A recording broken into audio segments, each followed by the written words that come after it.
Hey guys, tonight we're stepping into a medieval butcher's shop, and I promise you, this isn't the sanitized farmer's market experience you're picturing. Imagine standing in near-total darkness, your boots squelching in something warm and wet that you desperately hope is just water. The air hits you first, that thick, copper-sweet smell of fresh blood mixed with animal fear, unwashed bodies, and the sour tang of yesterday's scraps rotting in the corner. You hear bellowing from the back room where cattle await their fate, and somewhere in the shadows, your new master is sharpening a cleaver that's probably seen more action than a crusader's sword. This is your workplace now, and honestly, you probably won't survive until lunch. So, before you get comfortable, take a moment to like the video and subscribe, but only if you genuinely enjoy what I do here. Drop a comment telling me where you're watching from and what time it is in your corner of the world. I love seeing our little community spread across the globe. Now, dim the lights, maybe turn on a fan for that soft background hum, and let's ease into tonight's journey together. It's sometime around 4:30 in the morning. Maybe earlier clocks aren't really a thing for common folk yet, so you're going by gut feeling and the position of stars you can barely see through the smoke-stained city air. You've been apprenticed to Master Willem, a bear of a man whose hands are permanently stained a faded rust color that no amount of scrubbing will ever remove. That's going to be you someday. By the way, those stains are like a butcher's badge of honor, proof that you've been elbow-deep in your trade long enough that the blood has literally seeped into your skin's creases. Romantic, right? You stumble through the narrow medieval street, trying not to trip over the central gutter that serves as the neighborhood's communal sewer. The butcher's shop sits at the edge of the market district, deliberately positioned downwind from the wealthier merchants because apparently, even in the 1300s, people weren't thrilled about living next door to a building that perpetually smells like death got a part-time job. The shop itself is a timber-frame structure that leans slightly to the left, its wattle and daub walls patched in places where winter rains have eroded the mud and straw mixture. A painted sign swings above the door, a cheerful pig wearing a crown, blissfully unaware of its species' fate inside. Master Willem is already there, of course. The man seems to run on pure spite and whatever mysterious energy butchers have been hoarding since the Bronze Age. He doesn't greet you. Greetings are for people with time to waste, but jerks his head toward the back where the animals are penned. Pig first. He grunts. Then the sheep. Cattle's for afternoon. You nod, trying to look competent, like you have any idea what you're doing. Spoiler alert, you absolutely don't. The holding pen is cramped, designed more for convenience than animal welfare, a concept that won't really trend for another few centuries. 3 pigs snuffle nervously in the corner, somehow aware that this morning feels different. Historians still argue whether animals genuinely sense their impending slaughter or if we're just projecting human anxiety onto them. But standing here in the pre-dawn darkness, you're pretty sure these pigs know exactly what's coming. The largest one easily 200 pounds of muscle, fat, and bad attitude fixes you with a disturbingly intelligent eye. That one, Willem says, pointing at your new porcine nemesis.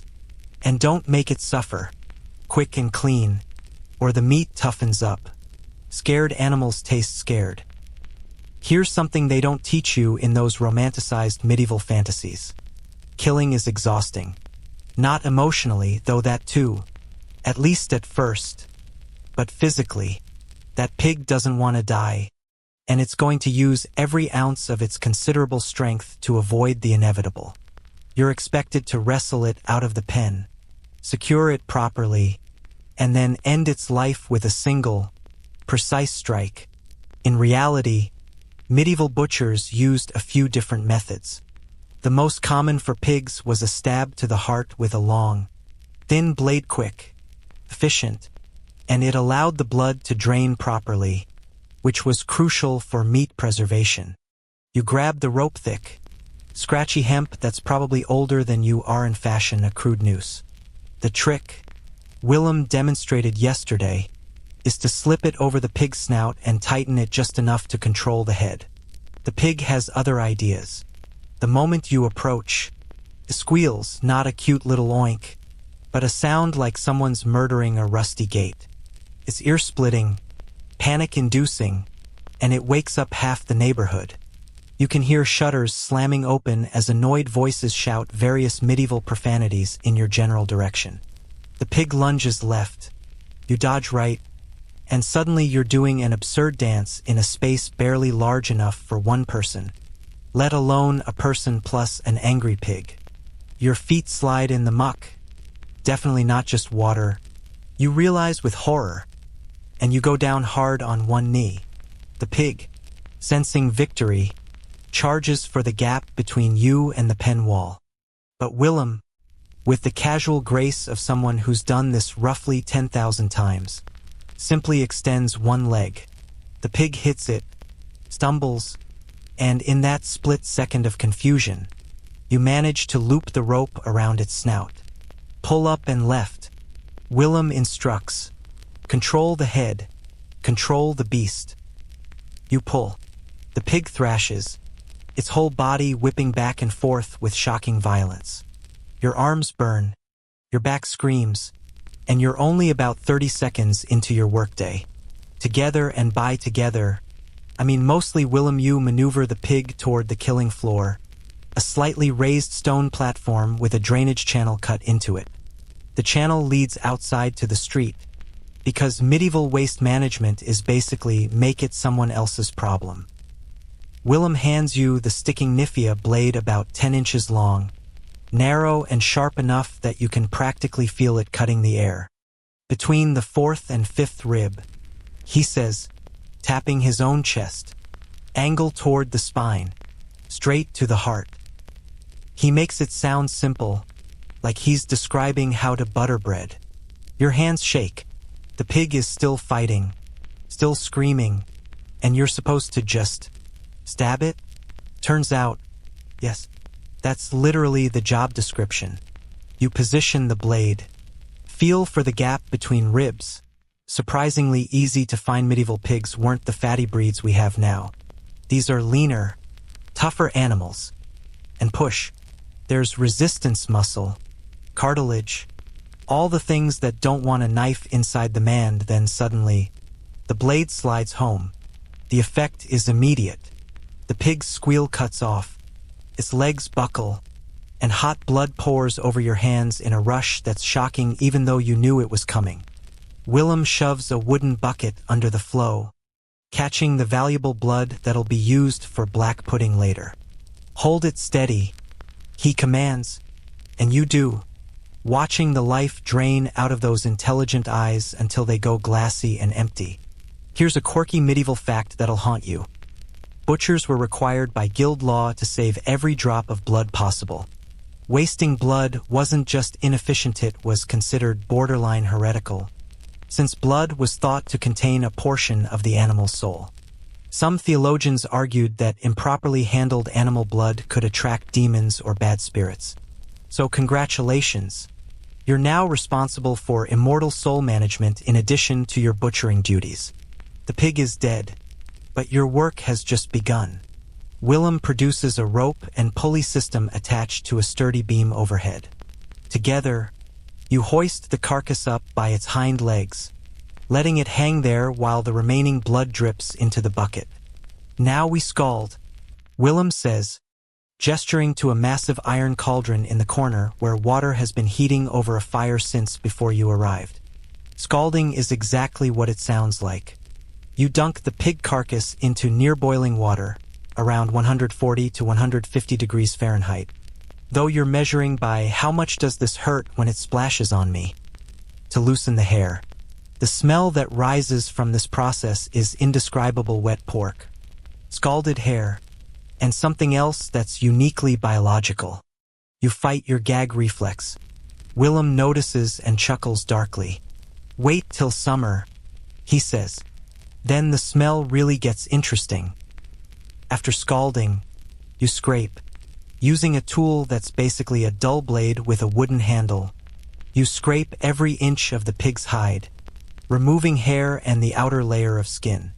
This monotonous, exhausting work that requires just enough concentration to prevent boredom, but not enough to keep you from thinking about the fact that you're essentially exfoliating a corpse. Your shoulders ache. Your fingers cramp. The steam from the scalding water makes your face feel like it's melting, and you've only been at this for maybe an hour. Faster. Willem grunts. Got 3 more pigs today, plus the sheep, and I promised Alderman Cuthbert a lamb shoulder by midday.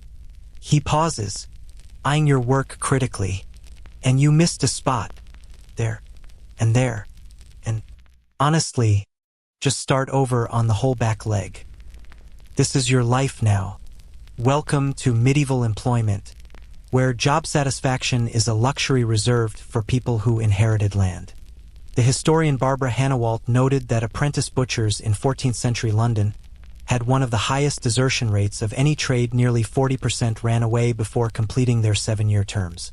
Standing here, arms trembling from exertion, face dripping with sweat and probably some pig juice, you completely understand why. But here's the thing about medieval butchering.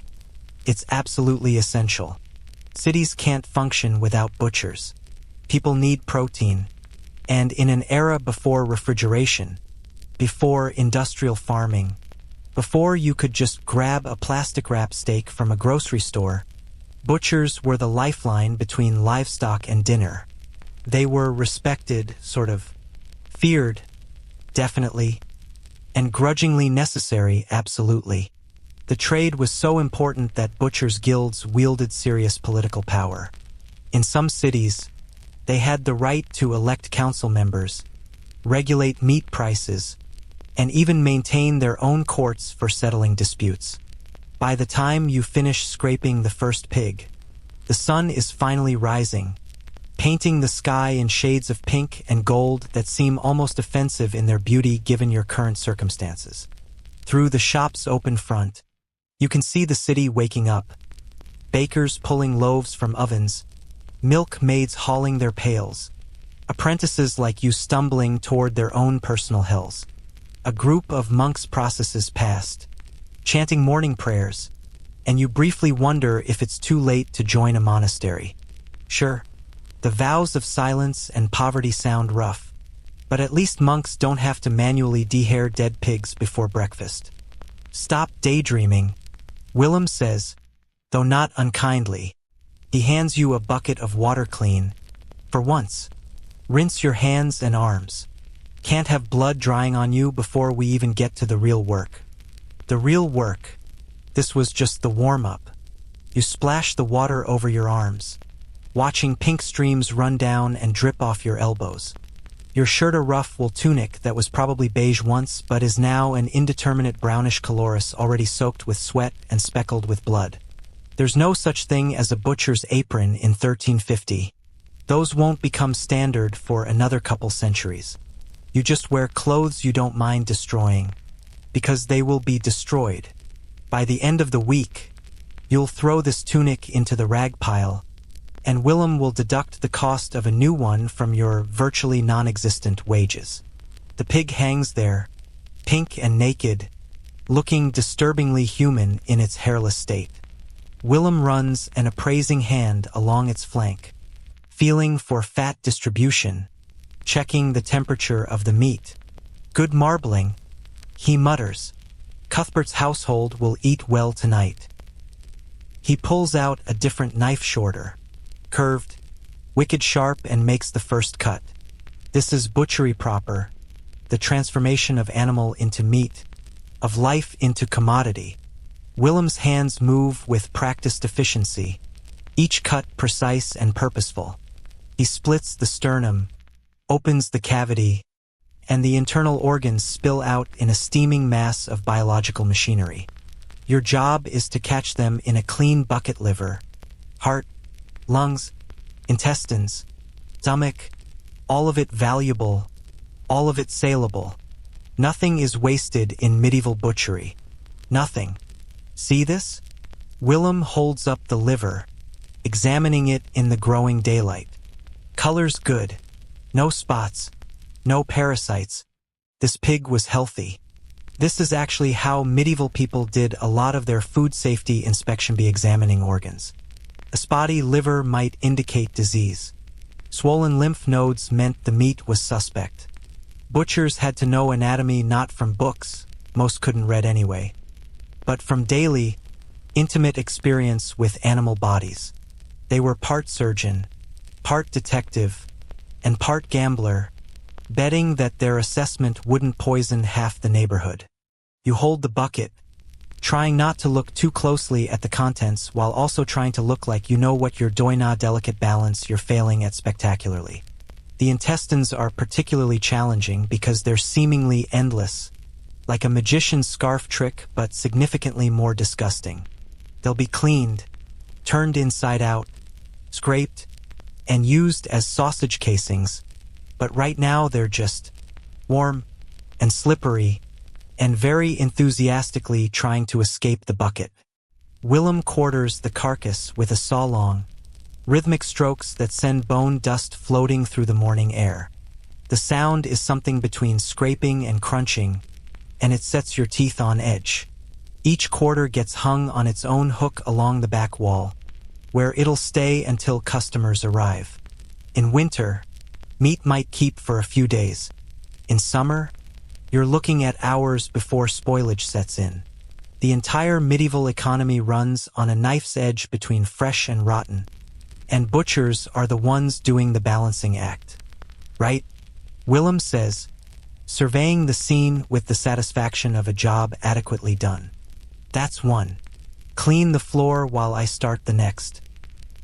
He hands you a bucket of water and a stiff brush, then turns back to the holding pen where two more pigs await their transformation into breakfast. You kneel on the wet stone, scrubbing at blood that's already starting to congeal in the grooves. The brush is made of some kind of coarse bristle pig hair, probably, which feels grimly appropriate, and your knuckles keep banging against the stone. Water sloshes everywhere. You're soaked from chest to knee, shivering despite the exertion, and you haven't even been here for 3 hours yet. Behind you, another pig squeals its final protest. The sound cuts off abruptly, followed by the familiar rush of blood into bucket. Willem hums tunelessly as he works, some drinking song from his youth, probably. The juxtaposition is surreal. Casual murder soundtrack by cheerful humming. But that's the medieval mindset, isn't it? Death isn't hidden away in industrial slaughterhouses. It's here, in the middle of the city, performed by your neighbor while he hums about ale and pretty girls.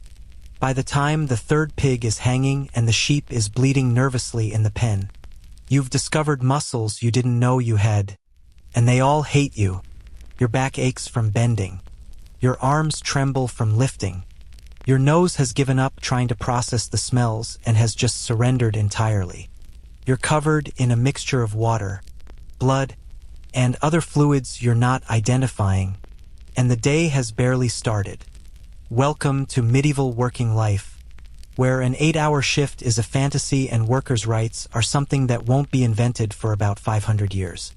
This is your reality now. Blood, guts, exhaustion, and the creeping certainty that you've made some terrible life choices. But hey, at least you're learning a trade, right?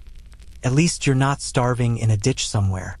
At least you have a master who only hits you when you really screw up, not just for fun. The sheep goes easier than the pig, smaller, less aggressive, though its final bleat is somehow more pitiful. You're getting the hang of the rope work, the positioning, the quick dispatch. You're becoming efficient at ending lives, and you're not sure how to feel about that. Medieval people didn't have the luxury of existential crises about their work, though. You did what you had to do to survive, and if that meant becoming intimately familiar with animal anatomy via sharp knives, well, at least it beat being a gong farmer. As the morning light strengthens, you can see the shop more clearly. Hooks line the walls, some occupied, some waiting. Sawdust on the floor, it'll be added later in the day to soak up the blood and other fluids. Knives of every size and shape hanging within easy reach. A grinding stone in the corner for sharpening. Barrels of salt for preservation. This is a place designed for one purpose: the efficient transformation of living animals into sellable meat. And you're just another tool in that process, as expendable as a dull knife and probably less valuable. But for now, you're here. You're upright, mostly, and you're surviving. That's going to have to be enough. The sun is fully up now, which means Master Willem decides it's the perfect time to test whether you know anything at all about the tools of your new trade. Spoiler, you don't. He walks over to the wall where knives hang like some kind of medieval murder art installation and starts pointing. Name them, he says simply, as if this is a reasonable request for someone who's been in the shop for exactly one morning. You stare at the array of blades, trying to look thoughtful instead of completely lost. There's got to be at least 20 different knives hanging there, each one shaped slightly differently, each one presumably designed for a specific purpose that you're absolutely not aware of.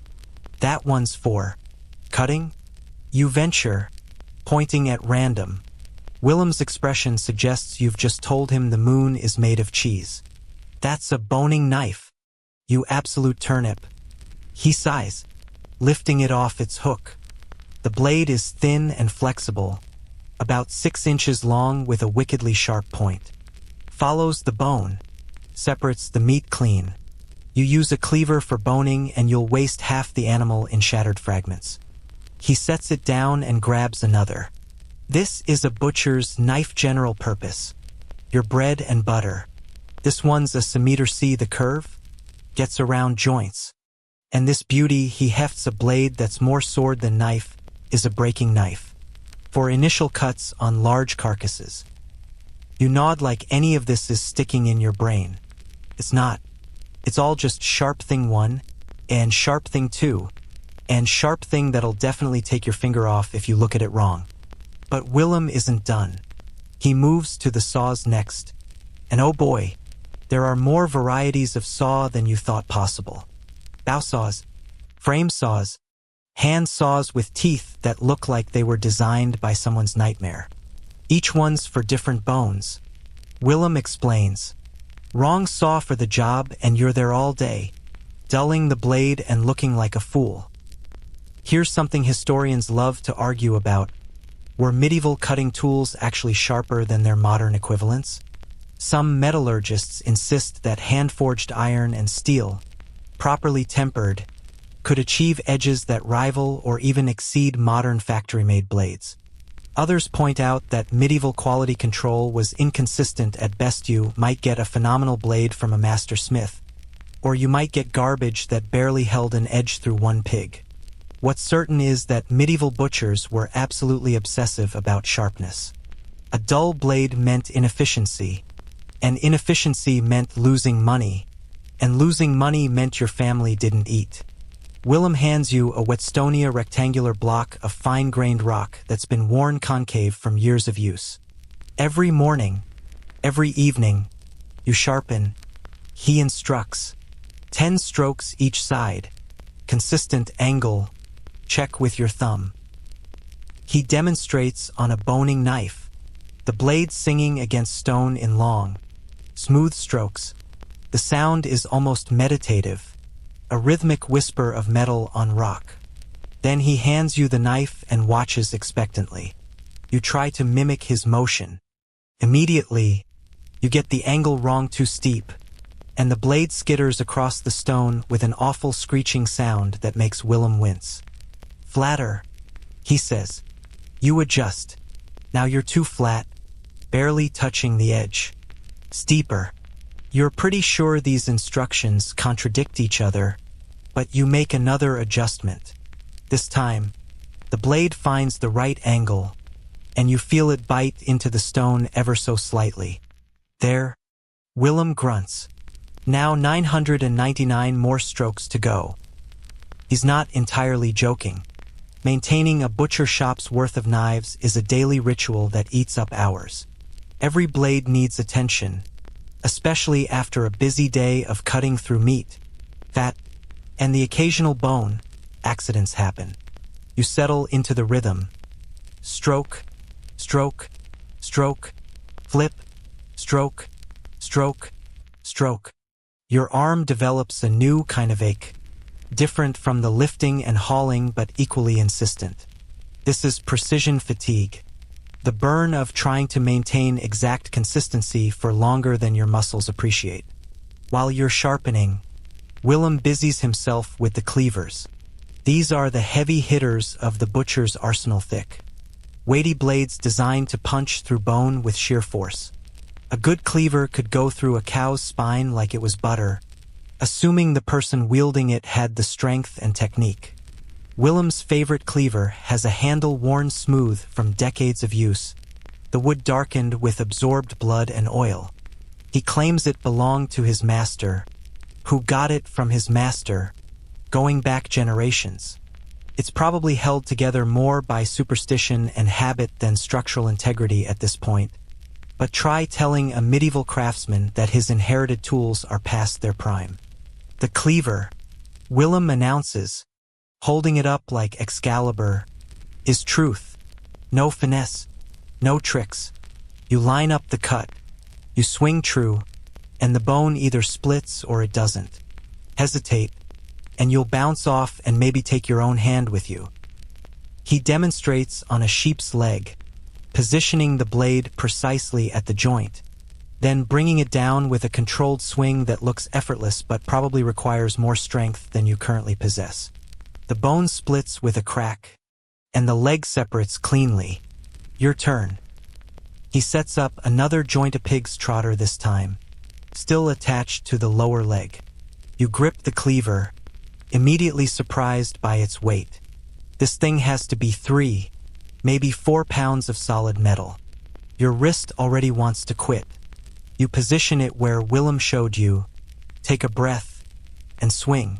The cleaver bounces off the bone with a jarring impact that reverberates up your arm and into your shoulder. The pig leg rocks slightly but remains defiantly intact. Willem snorts. Did you anger that joint in a past life? You're not trying to insult it, you're trying to cut it. More force, better angle. You try again, and again, and again. By the 7th attempt, your arm is shaking, sweat is dripping into your eyes, and the pig's leg is developing a series of embarrassing dents but no actual separation. Willem finally takes pity on you, repositioning your grip, adjusting your stance, and guiding the cleaver to the exact right spot. There's a gap in every joint, he explains. You're not cutting through bone if you can help idiory finding the space between bones. Feel for it. On the 8th attempt, with Willem's corrections in place, the cleaver finally breaks through. The joint separates, and you feel a ridiculous surge of pride that's probably unwarranted for accomplishing something a trained butcher could do in their sleep. But hey, small victories in a medieval hellscape, right? The tool education continues with hooks apparently. There are different hooks for different purposes, because of course there are. Meat hooks, bone hooks, specialized hooks for hanging specific cuts. Some curve left, some curve right, some are S-shaped, and you're expected to remember which is which and when to use them. Then there are the mallets, the bone saws, the scrapers, the specialized tools that look like they were invented by someone who woke up and chose violence as a career path. Here's a quirky detail that'll stick with you. Medieval butchers often marked their personal tools with small notches or symbols. This wasn't just about ownership. Many believed that tools absorbed the skill of their users over time, becoming sort of spiritually attuned to their master's technique. Stealing another butcher's knife wasn't just theft. It was considered almost a form of identity theft, taking years of accumulated expertise along with the physical blade. Some guilds imposed punishments for tool theft that were more severe than for stealing actual money. By mid-morning, your head is swimming with information you're definitely not retaining. Boning knife, butcher's knife, scimitar, cleaver, breaking knife, skinning Nifithiri all bleeding together into one big sharp blur. Willem seems to sense your cognitive overload because he moves on to what he calls the real test. He drags out a whole rabbit carcass, already dead and skinned, mercifully, and drops it on the cutting table. "Break this down," he says simply. "Saddle, legs, ribcage. Show me you were paying attention yesterday." The problem is, you weren't paying attention yesterday. Not really. You were too busy trying not to vomit or pass out, or both simultaneously. You stare at the rabbit like it might whisper instructions. "Well?" Willem prompts. "We haven't got all day. Actually, we have, but I'd rather not waste it watching you fondle a dead rabbit." You pick up what you think is the right knife, the boning knife. Maybe. It's thin and flexible, which seems right for working around small bones. You make a tentative cut along what you hope is the right line. The knife slides through meat and hits bone with a jarring scrape. Wrong angle. You adjust, trying to remember anything from yesterday's blur of information. The rabbit stares at you with dead eyes that seem judgmental, which is rich coming from something that's literally dead. Willem watches for about 30 seconds before his patience evaporates. "Not like that. Like this," he says, taking the knife and demonstrating with quick, confident strokes. The rabbit seems to fall apart under his hands, each piece separating cleanly, efficiently. "See? Follow the natural lines. The animal tells you where to cut if you're listening." He hands the knife back. "Now you try. And this time, actually look at what you're doing instead of stabbing randomly and hoping for the best." Your second attempt is marginally better. You manage to separate one hind leg without completely mangling it, which Willem acknowledges with a grunt that might be approval or might be gas. It's hard to tell. The front legs go worse. The saddle is a disaster. By the time you're done, the rabbit looks like it was butchered by someone having a seizure while blindfolded. But technically, it is broken down into pieces. Ugly, uneven, probably unsellable pieces, but pieces nonetheless. Right? Willem says, surveying your work with the expression of a man contemplating the heat death of the universe. "We'll use this for stew meat. Tell the customers it's rustic cut." He sweeps the rabbit pieces into a bowl and covers them with a cloth. "Now do another one, and another after that. You'll practice until your hands know the work without your brain mucking it up." He produces 3 more rabbit carcasses from somewhere, a supply that makes you wonder exactly how many rabbits died for your education today. For the next hour, you do nothing but break down rabbits, each one slightly less catastrophic than the last. Your fingers cramp around the knife handle. Your eyes blur from concentration. But slowly, painfully, something starts to click. You begin to feel the difference between cutting through muscle and hitting bone. Your knife finds the joints more consistently. The pieces start looking less like evidence from a crime scene and more like actual butchered meat. This is how medieval skills were learned, through brutal repetition until muscle memory took over. No instruction manuals, no YouTube tutorials, just doing the thing over and over until you stopped being completely terrible at it. Apprenticeships lasted 7 years not because the crafts were impossibly complex, but because developing the physical intuition, the hand-eye coordination, the sheer endurance required for daily work took that long. You weren't just learning techniques, you were literally reshaping your body to fit the trade. By the time Willem finally calls a break, your hands are cramping so badly you can barely uncurl your fingers from the knife handle. He tosses you a hunk of dark bread and a piece of cheese so hard it could probably be used as a weapon. "Eat fast," he instructs. "Customers start coming soon, and you need to look presentable. Well, as presentable as someone covered in rabbit blood can look." You gnaw on the bread, which has the texture of soft wood, and the cheese, which tastes like someone's feet had an argument with a cave. Medieval workers' food wasn't about pleasure. It was about fuel, about getting enough calories to keep moving through a 14-hour workday.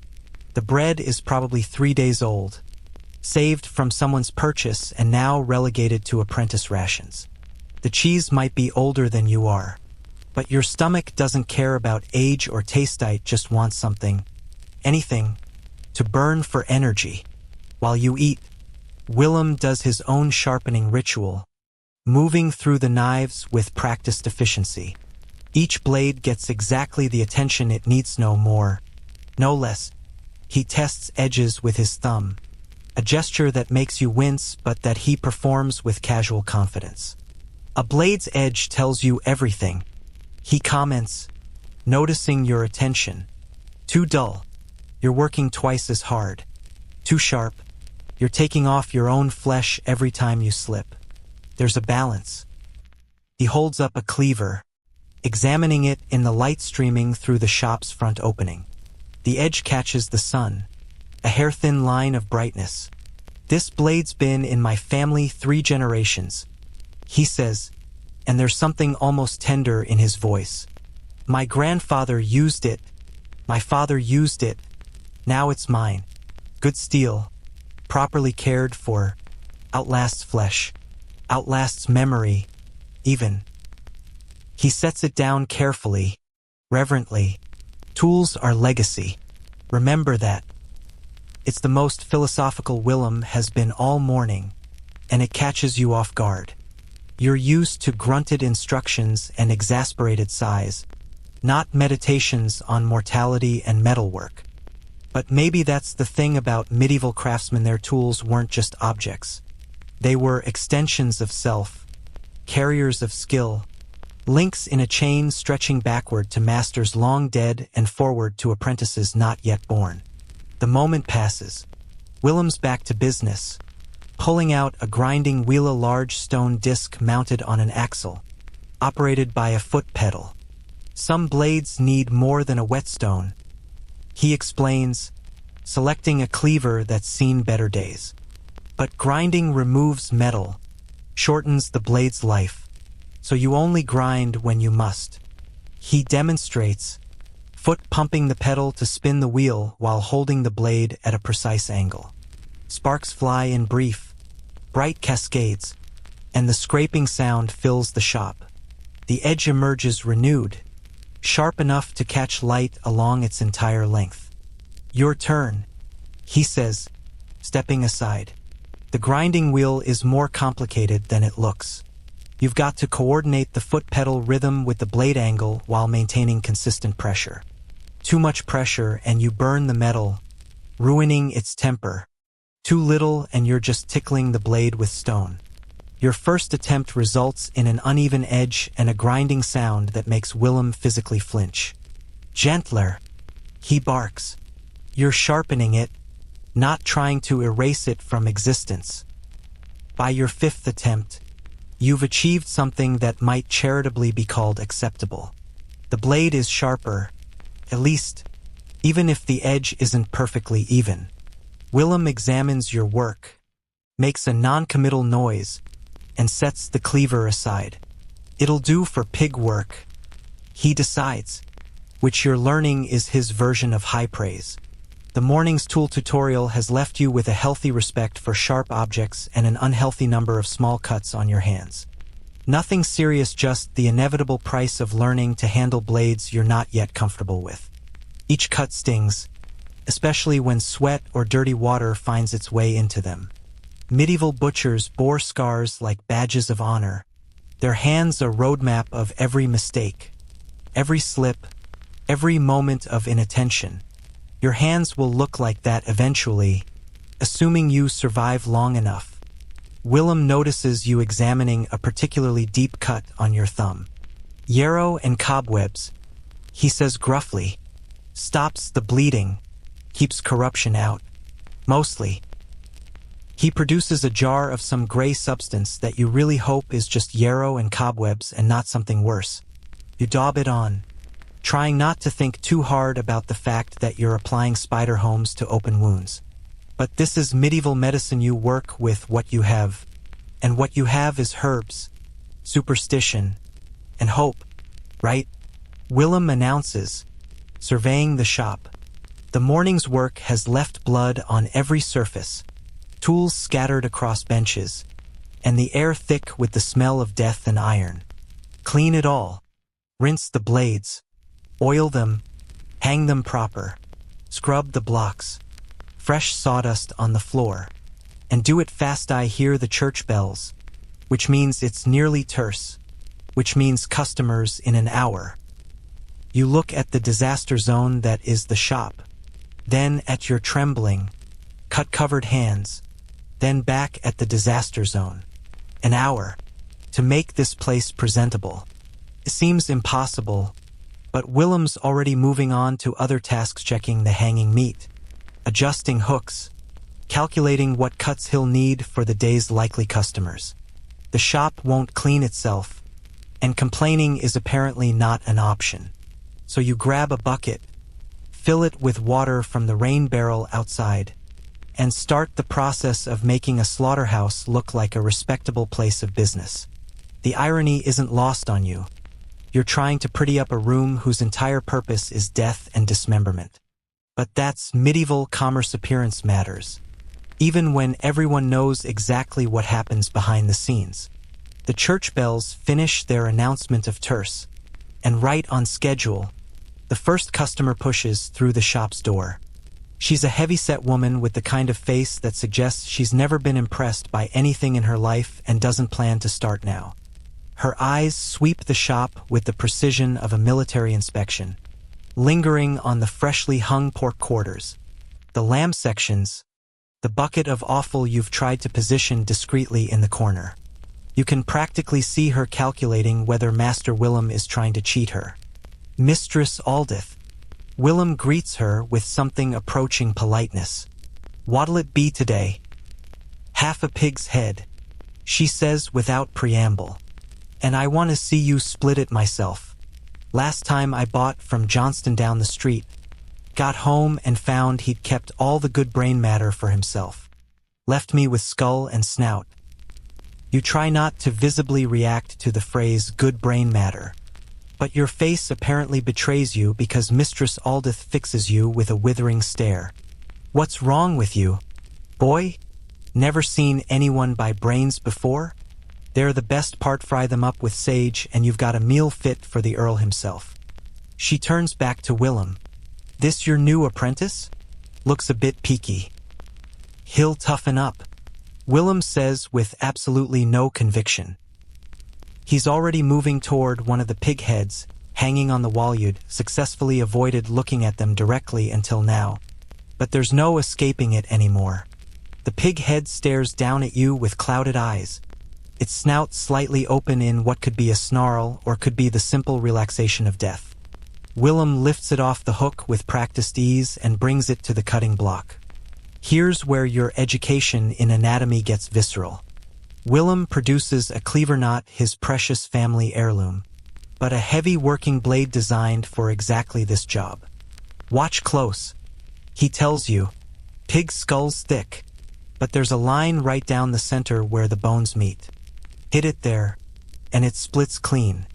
Miss, and you're hacking away like a fool while your customer loses confidence.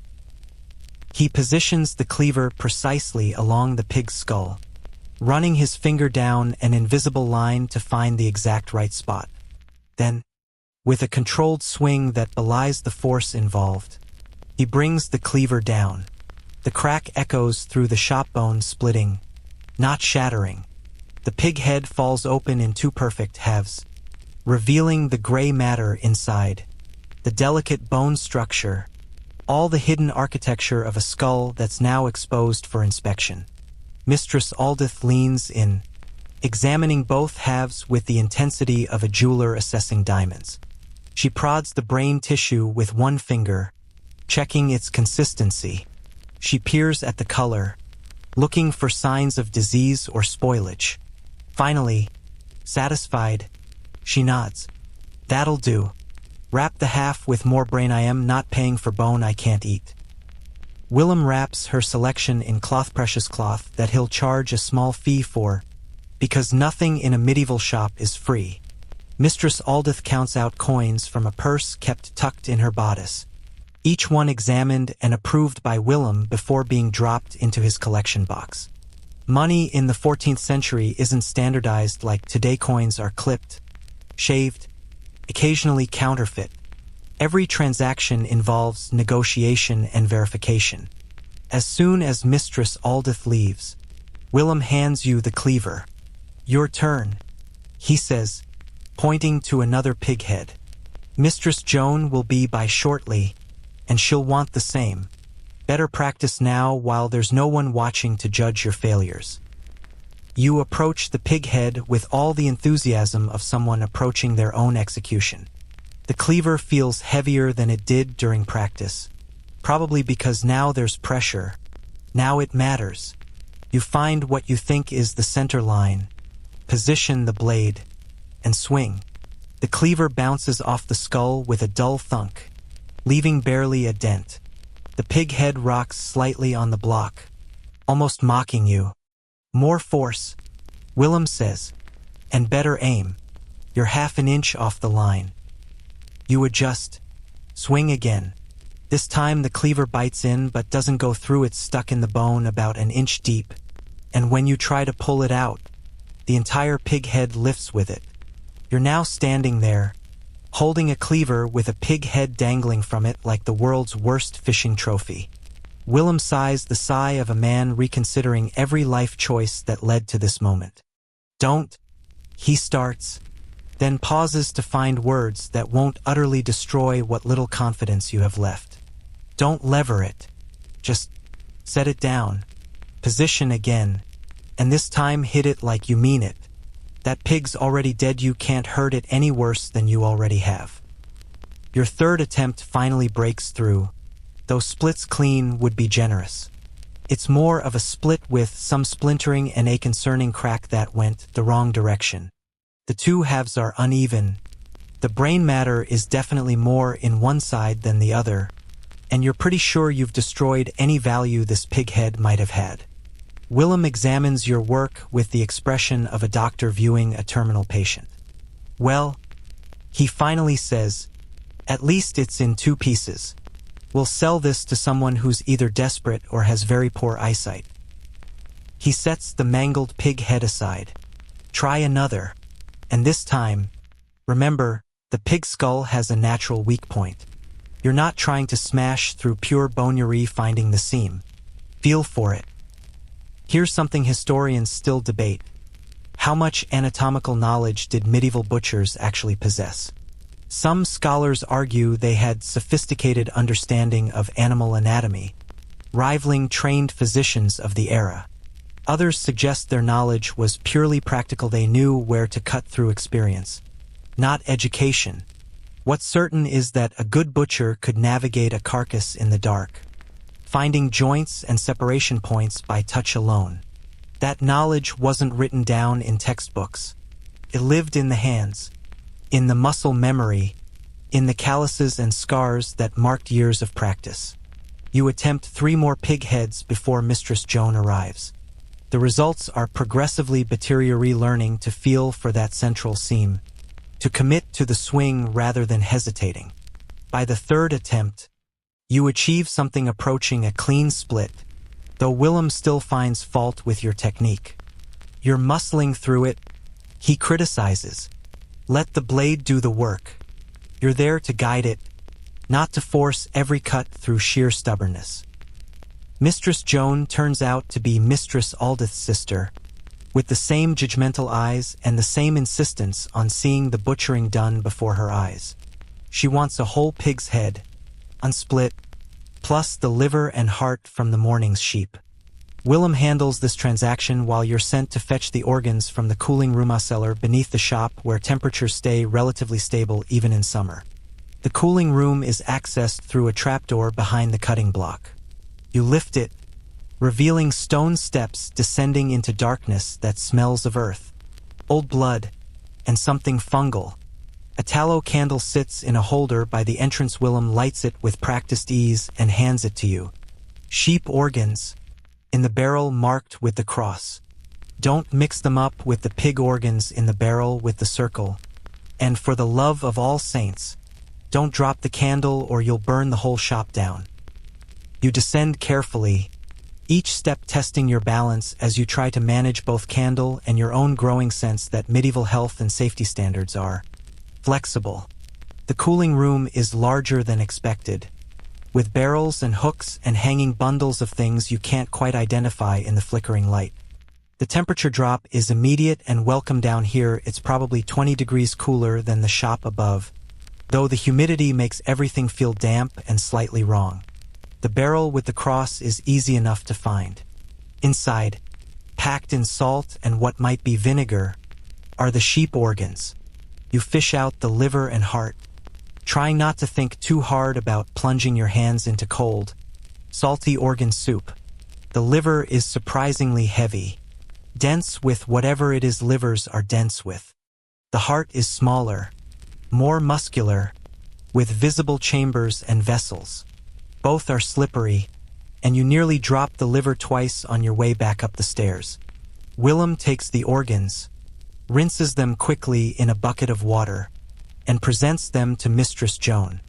She examines them with the same intensity her sister showed the pig brains, squeezing the liver gently, checking the heart for discoloration. "These'll do," she finally declares, and the transaction proceeds with the usual coin-counting ritual. As she leaves, 2 more customers arrive: a young servant girl sent to fetch tripe for her master's household, and an older man who wants the usual, which apparently means a specific cut of pork shoulder that Willem can identify and produce without further clarification. The shop is suddenly busy, and you're thrust into the role of assistant without really being ready for it. "Fetch the tripe," Willem orders, already moving to handle the pork shoulder. It's in the second barrel, the one with not that one, the one to the lefties, that one. Bring the whole thing up, and mind you don't slosh. The tripe barrel is even less pleasant than the organ barrel. Tripe, for the uninitiated, is stomach lining usually from cows or pigs, and it requires extensive cleaning before it's edible. The barrel contains partially cleaned tripe soaking in yet another mysterious liquid that you're choosing not to analyze too closely. You haul the whole thing up the stairs, sloshing despite your best efforts, and manage to get it to the counter without dropping it. The servant girl wrinkles her nose at the smell: a mixture of stomach acid, cleaning solution, and eau de deceased animal. "How much?" she asks, her voice suggesting she'd rather be literally anywhere else. Willem names a price. She counters with a lower offer. He scoffs. She pleads poverty. He reduces by a halfpenny. She claims her master will beat her for spending so much. He holds firm. And finally she agrees with the air of someone who's just negotiated a peace treaty. This is how every transaction goes: a ritualized dance of offer and counteroffer, with both parties knowing roughly where they'll end up but honor-bound to go through the motions anyway. You're learning that medieval shopping isn't the quick, efficient process you're used to. Every purchase is a negotiation, a social interaction, a test of wills. Customers expect to haggle. Merchants expect to defend their prices. And somewhere in between, business gets done.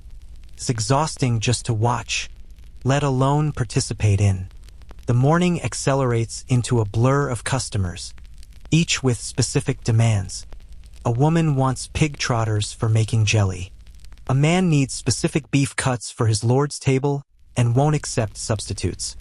A group of monks arrives seeking meat for their infirmary, allowed to eat meat when sick. Apparently, one of those theological loopholes that medieval Catholicism specialized in.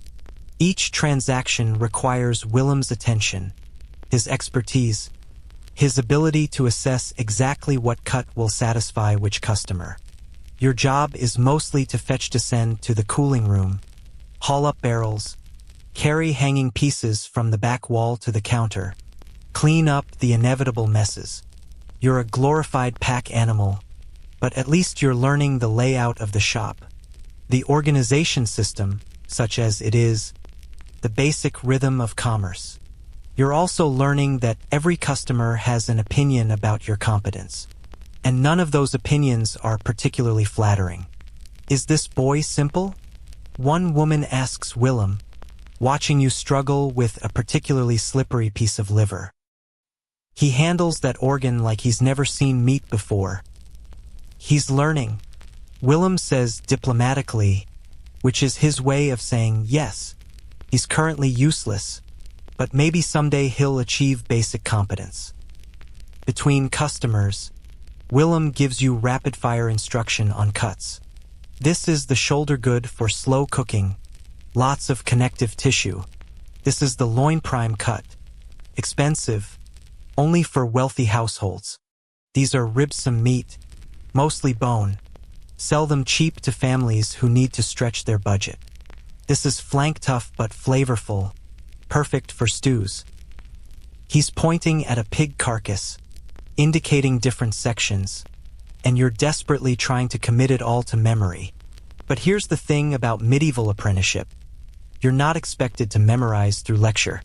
You're expected to learn by doing, by touching, by cutting. Here, Willem says, handing you a knife and pointing to a pig quarter. Separate the shoulder from the rack. Go on, try it. You position the knife where you think the separation should happen. Willem immediately redirects you, no. Further back. Feel for the joint between the blade bone and the ribs. You feel, find what might be a joint, and cut. The knife goes through with surprising ease, suggesting you've found the right spot. The shoulder separates, and Willem nods approval. Again, he says, pointing to the next quarter. Build the memory in your hands. This is the real education, not the names of cuts, but the physical understanding of where one section ends and another begins. You work through multiple carcasses, each separation getting slightly cleaner, slightly faster. Your hands are developing a sense for anatomy, for the architecture of muscle and bone. It's not conscious knowledge yet, you couldn't explain it if asked, but it's forming somewhere in the interface between thought and action. A quirky medieval detail that surprises you. Butchers were sometimes called upon to serve as unofficial surgeons, especially in smaller towns without trained physicians. The logic was simple: if you knew animal anatomy well enough to navigate it with a knife, you could probably apply similar skills to human bodies. Battlefield surgeons were often recruited from butchers' guilds. It's a connection that made perfect sense in an era when medical knowledge was more craft than science, more intuition than theory. By midday, your arms are trembling from carrying, your back aches from bending, and you've discovered that you can, in fact, become desensitized to the smell of blood and raw meat. It's not that the smell goes away, it's that your brain stops registering it as remarkable. This is probably not a good sign for your long-term psychological health, but it's necessary for short-term survival.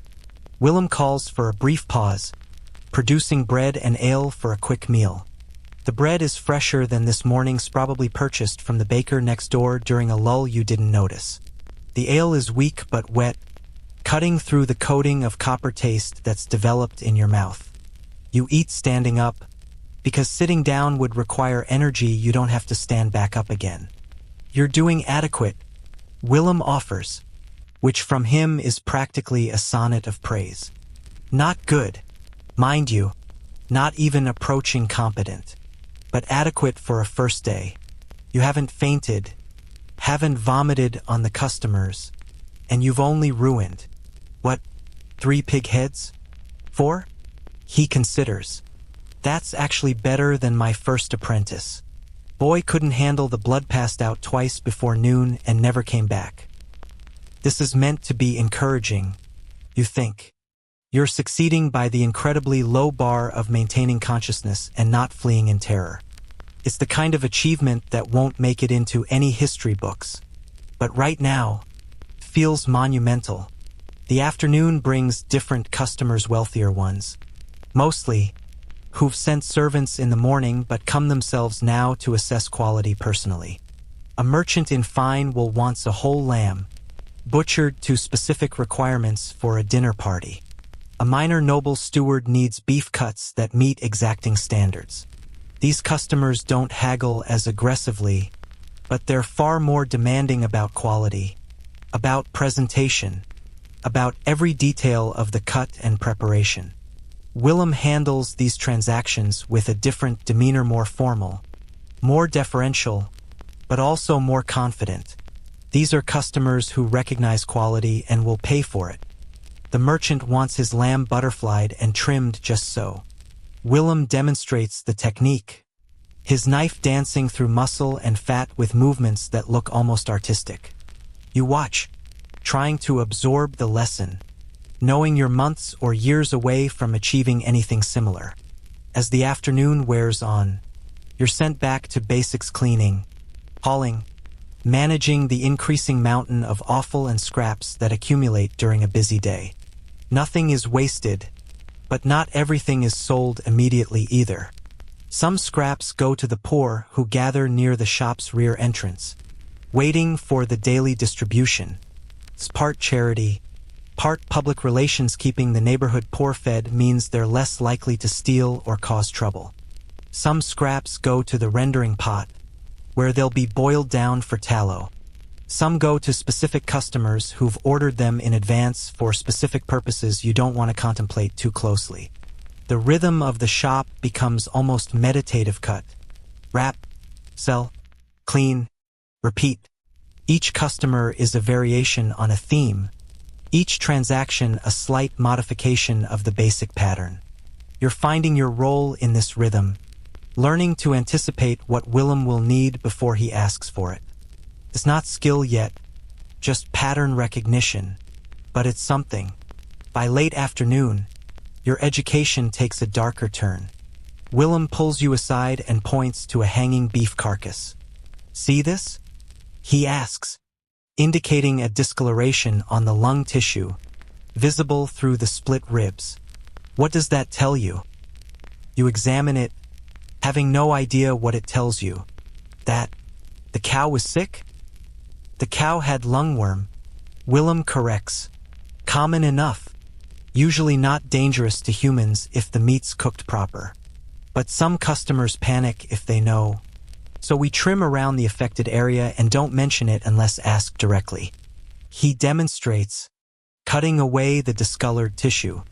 There's a balance. You want to be honest enough that you're not poisoning people, but you also want to make a living.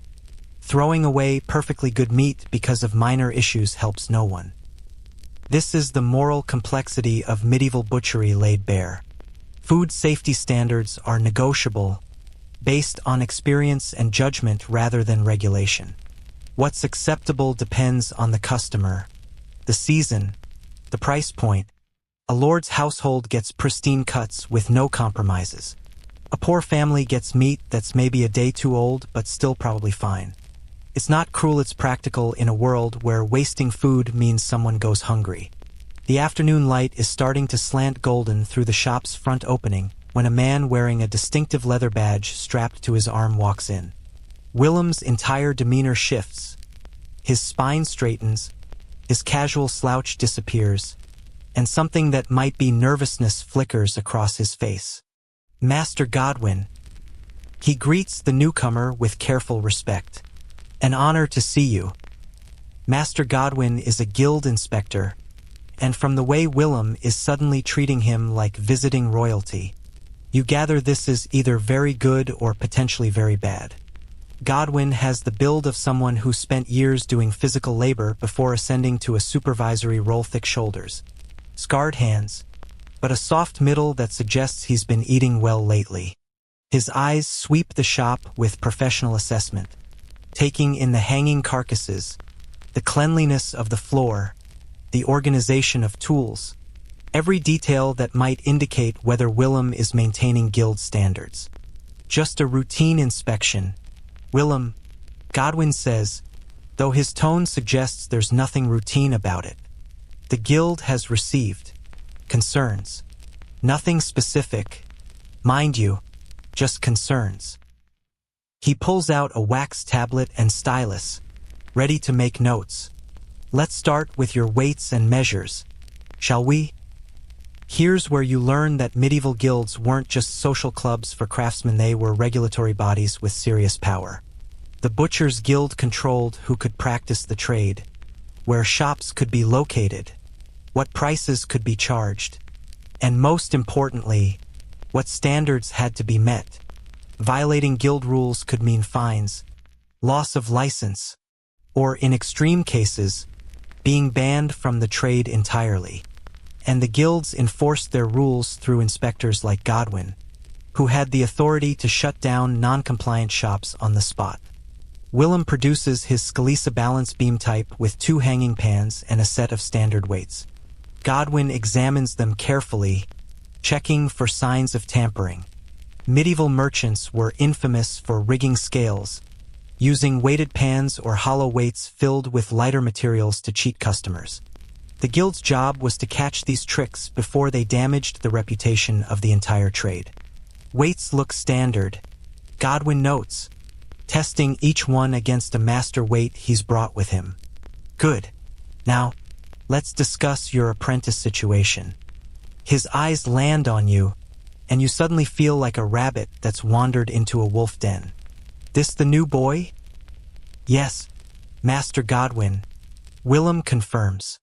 Started this morning. His father paid the apprenticeship fee last week, 6 shillings, and a promise of lodging, food, and training for 7 years. 6 shillings. That's what your father paid to legally bind you to this profession until you're old enough to have a family of your own. It seemed like a reasonable investment at the Tamiya guaranteed trade, a path to guild membership, maybe even your own shop someday. Standing here, covered in blood and animal fluids, shaking from exhaustion after half a day's work, you're starting to question the family's long-term planning skills. Godwin walks around you like you're a horse he's considering purchasing. Has he signed the guild register? Sworn the apprentice oath? Willem nods. Good. And you're aware of the new regulations regarding apprentice welfare? Another nod, this one more cautious. Let me see his hands.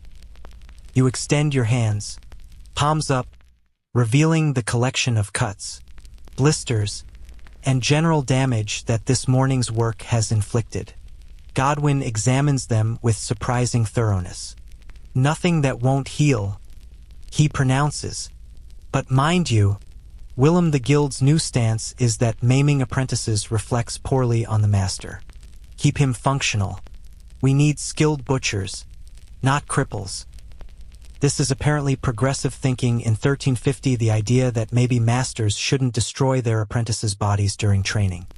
Historians still argue about whether medieval guilds genuinely cared about apprentice welfare or if regulations like this were purely about maintaining a skilled workforce. Either way, you're grateful that someone somewhere decided your fingers should remain attached to your hands. Godwin moves on to examining the meat itself.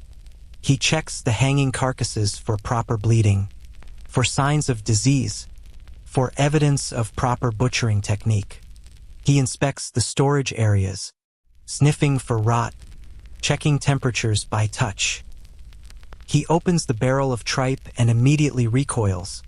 That's been soaking too long. Willem, another day and it'll be worthless.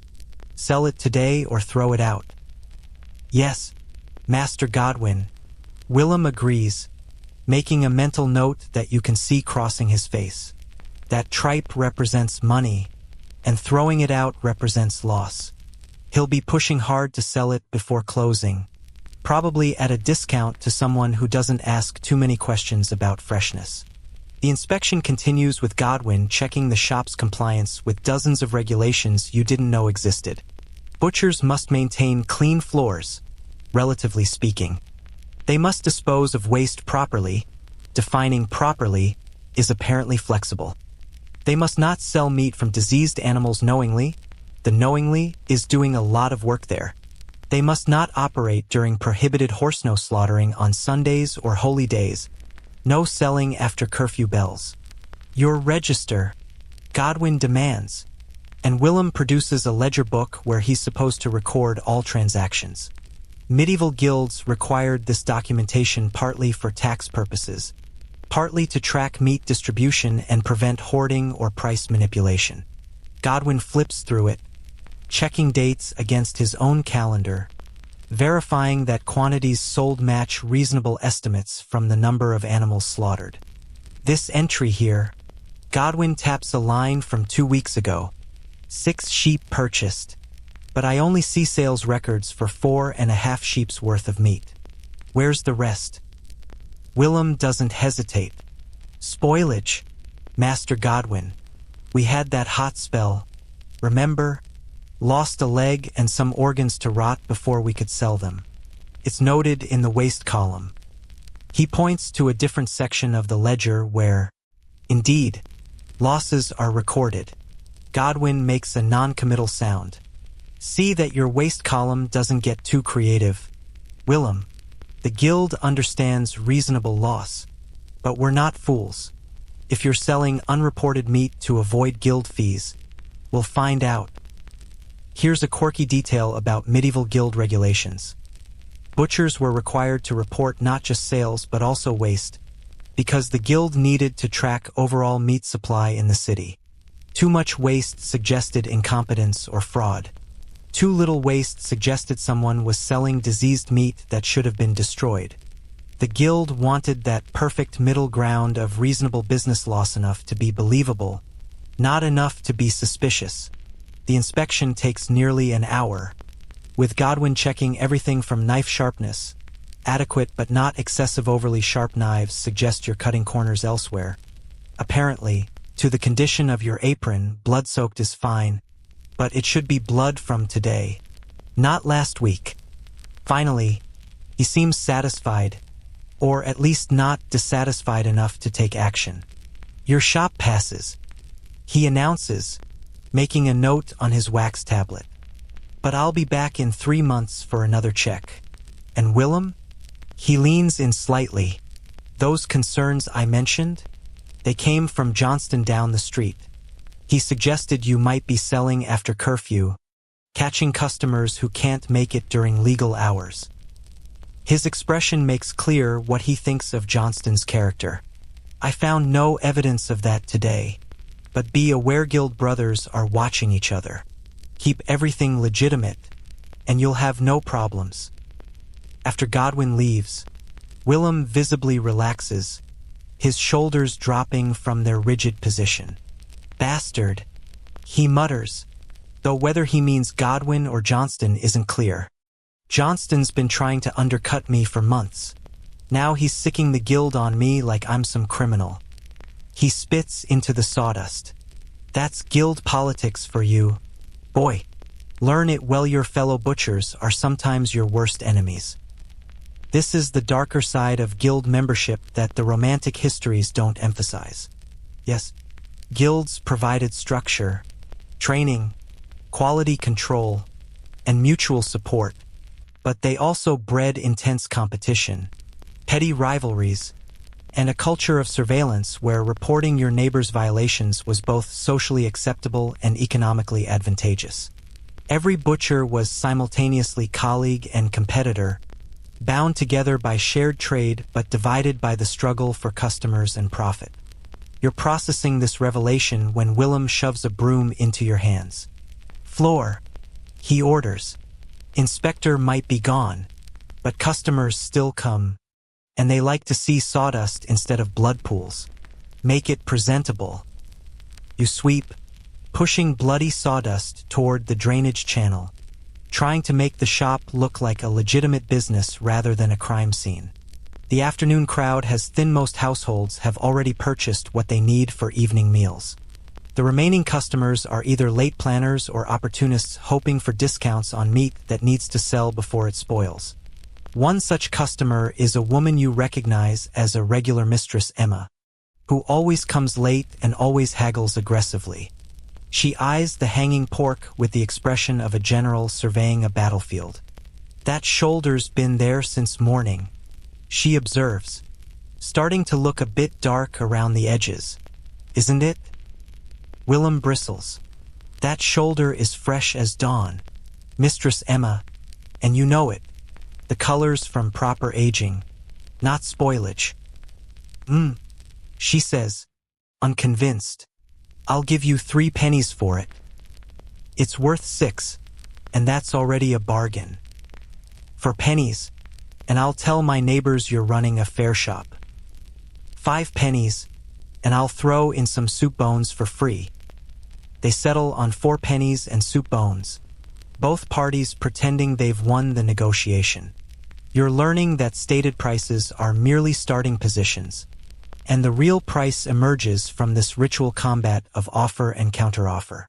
It's exhausting to watch, but it's how medieval commerce operates. Every transaction is personal, negotiable, a test of wills and social standing.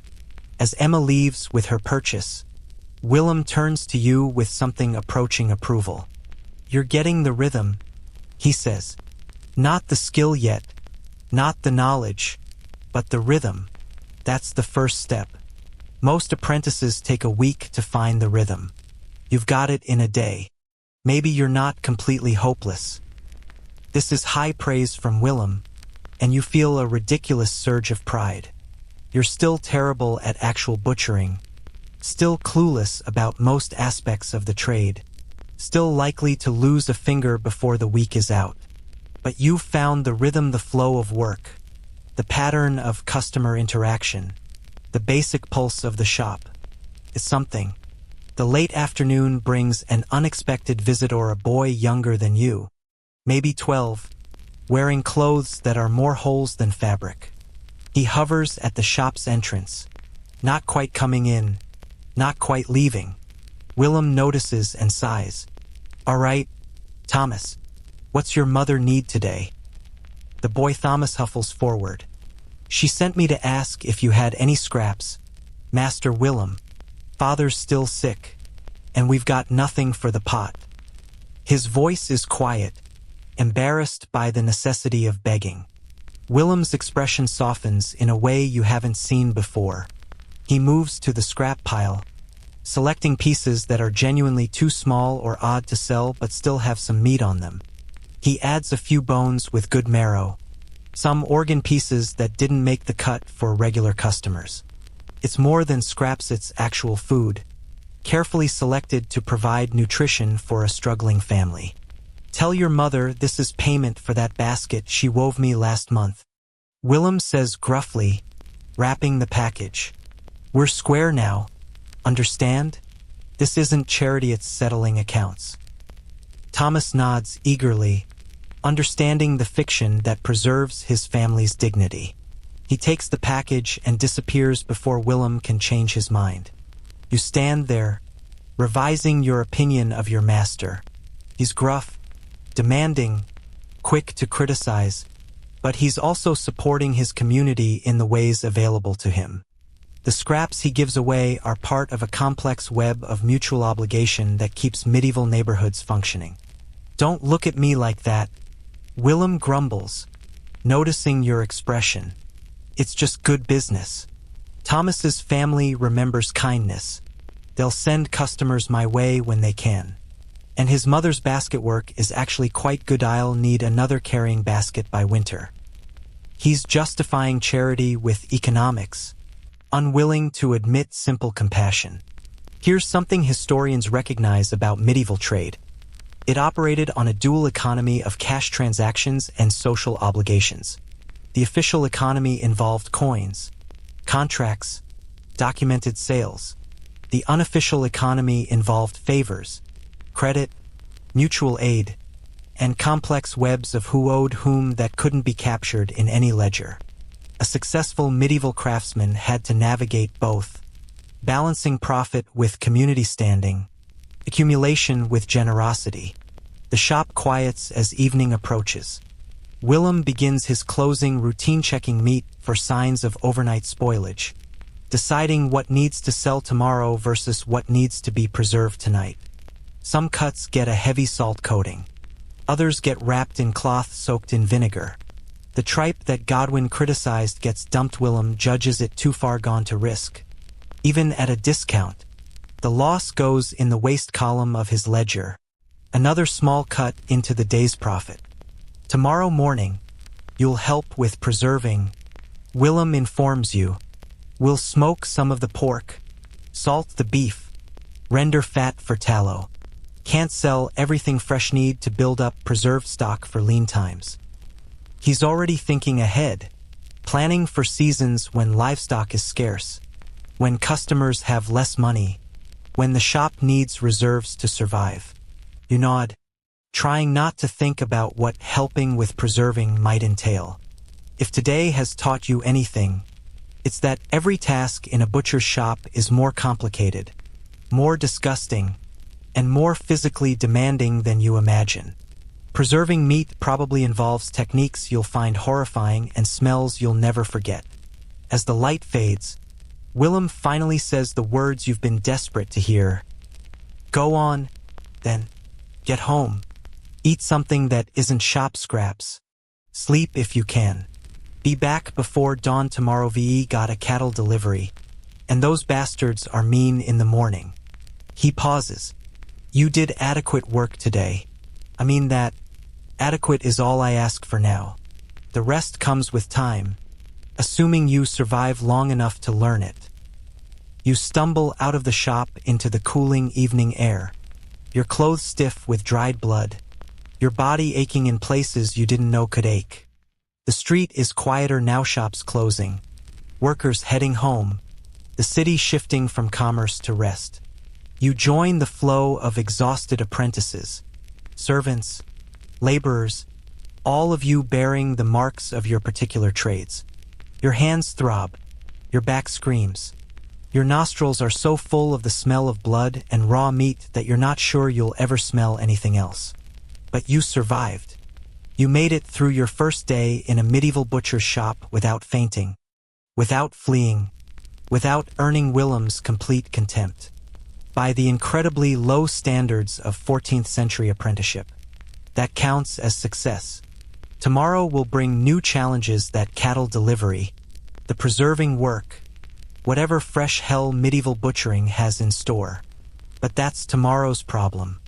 Tonight, you just need to make it home, collapse into whatever sleeping arrangement your family has, and hope that sleep comes despite the images of split pig skulls and rivers of blood burned into your memory.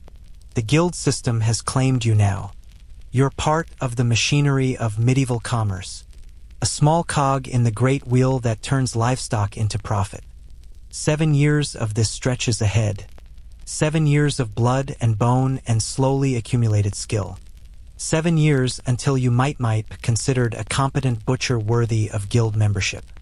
You trudge through the darkening streets, past the beggar who always sits at the market corner, past the tavern where off-duty workers are already drinking away their wages, past the church where bells mark the hours you no longer need counting because your body knows exactly how long a workday is. The guild's rules govern your life now when you work. How you work, what you learn, what you're worth, and somewhere in the depths of your exhausted mind, you wonder, is this survival, or is this just a slower form of dying? But that's a question for philosophers and priests, not for apprentice butchers who need to be up before dawn.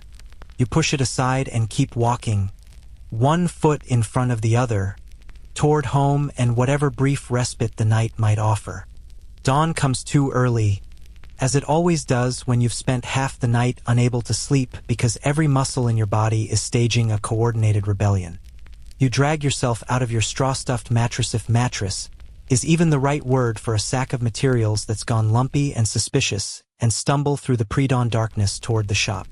Your hands are so stiff that you can barely make a fist, and there's a new blister on your palm that you're pretty sure wasn't there when you collapsed last night. Willem is already in the shop, naturally, along with 2 other men you don't recognize. One is leading a massive bull by a rope, the beast snorting and tossing its head with obvious agitation. The other man is presumably the seller, a farmer type with mud-caked boots and the weathered face of someone who spends their life outdoors. The bull is enormous, easily 1,000 pounds of muscle, horn, and bad attitude, and it's eyeing everything in the shop like it's planning which person to gore first. There's my apprentice, Willem says with false cheer. perfect timing. This is Farmer Osric, and this magnificent specimen is our project for the day. The bull chooses that moment to release a stream of urine that hits the shop floor with the force of a small waterfall. Spirited animal, Willem adds, stepping aside to avoid the splash. Osric and Willem haggle over price while you try to stay out of the bull's line of sight. The negotiation is fierce. Osric wants 8 shillings for the beast. Willem counters with 5, and they spend a good 15 minutes arguing about the bull's weight, age, muscle quality, and general value. They eventually settle on 6 shillings and 4 pennies, with Willem getting to keep the hide as part of the deal. Coins change hands. Both men spit into their palms and shake to seal the bargain. And suddenly the bull is your problem. Right? Willem says as Osric departs with suspicious speed. Here's what you need to understand about cattle. They're mean, they're strong, and they don't want to die. That makes them dangerous right up until the moment they're not. He eyes the bull, which eyes him right back. We'll need to secure him first. Can't have half a ton of angry beef destroying the shop. The shop has a reinforced corner specifically for this purpose, heavy posts driven deep into the ground, iron rings for attaching ropes, stone flooring that can handle the weight and violence of a large animal's final moments. Getting the bull from the entrance to this corner, however, proves to be a challenge that tests every bit of strength you have and several bits you didn't know existed. Willem takes the lead rope while you're instructed to push from behind, which seems like a fundamentally flawed plan until Willem explains that cattle move away from pressure. You push against the bull's massive hindquarters, feeling the muscle and bone shifting under the hide, and the beast reluctantly lurches forward. Progress is measured in inches, each one earned through combined effort and the bull's grudging cooperation. The bull decides halfway across the shop that it's done cooperating, plants its hooves, lowers its head, and simply refuses to move. Willem pulls. You push.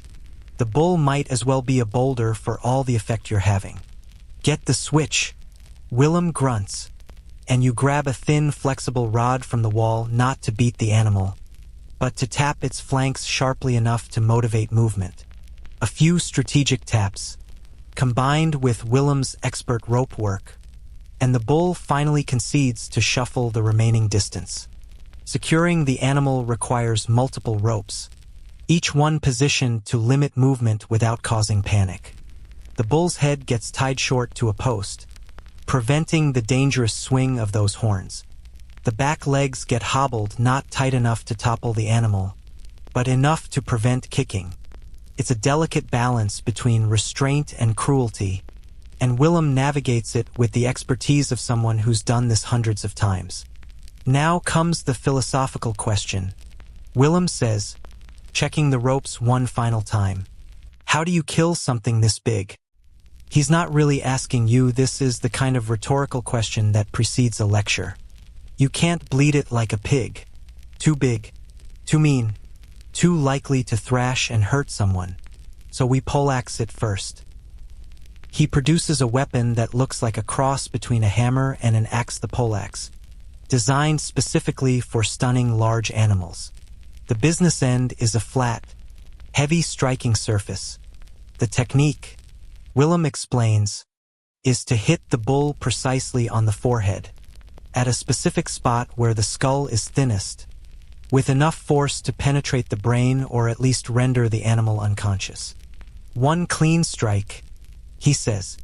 That's the goal. Quick, humane, professional. But sometimes it takes 2 or 3, and that's when things get messy. Historians still debate the ethics of medieval slaughter practices. Some argue that butchers genuinely tried to minimize animal suffering, both for moral reasons and because stressed animals produce tougher meat. Others suggest that efficiency, not compassion, drove technique. A quick kill was simply easier and safer than a prolonged struggle. What's certain is that medieval people had a more intimate relationship with animal death than modern folks. They understood it as necessary, even sacred in some contexts, part of the natural order that separated humans from beasts. Willem positions himself carefully, measuring distance and angle. The bull, sensing something is very wrong, tries to pull away, but the ropes hold. Willem raises the poleaxe, pauses to ensure his aim is true, and brings it down with a sickening crack. The bull's legs buckle immediately, and it drops to its knees, then to its side. The eyes roll back, showing white, and the massive body shudders once before going still. "Quick!" Willem orders, already moving with a long knife. While the heart's still beating. Better blood flow, cleaner drainage.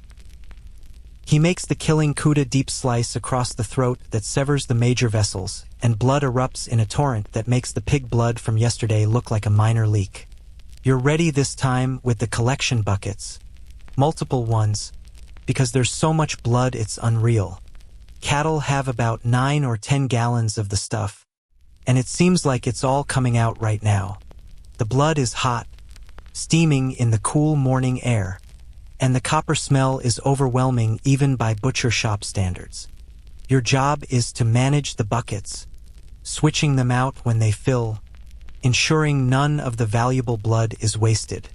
It'll be used for black pudding, sold to customers who prize it for its iron content and rich flavor.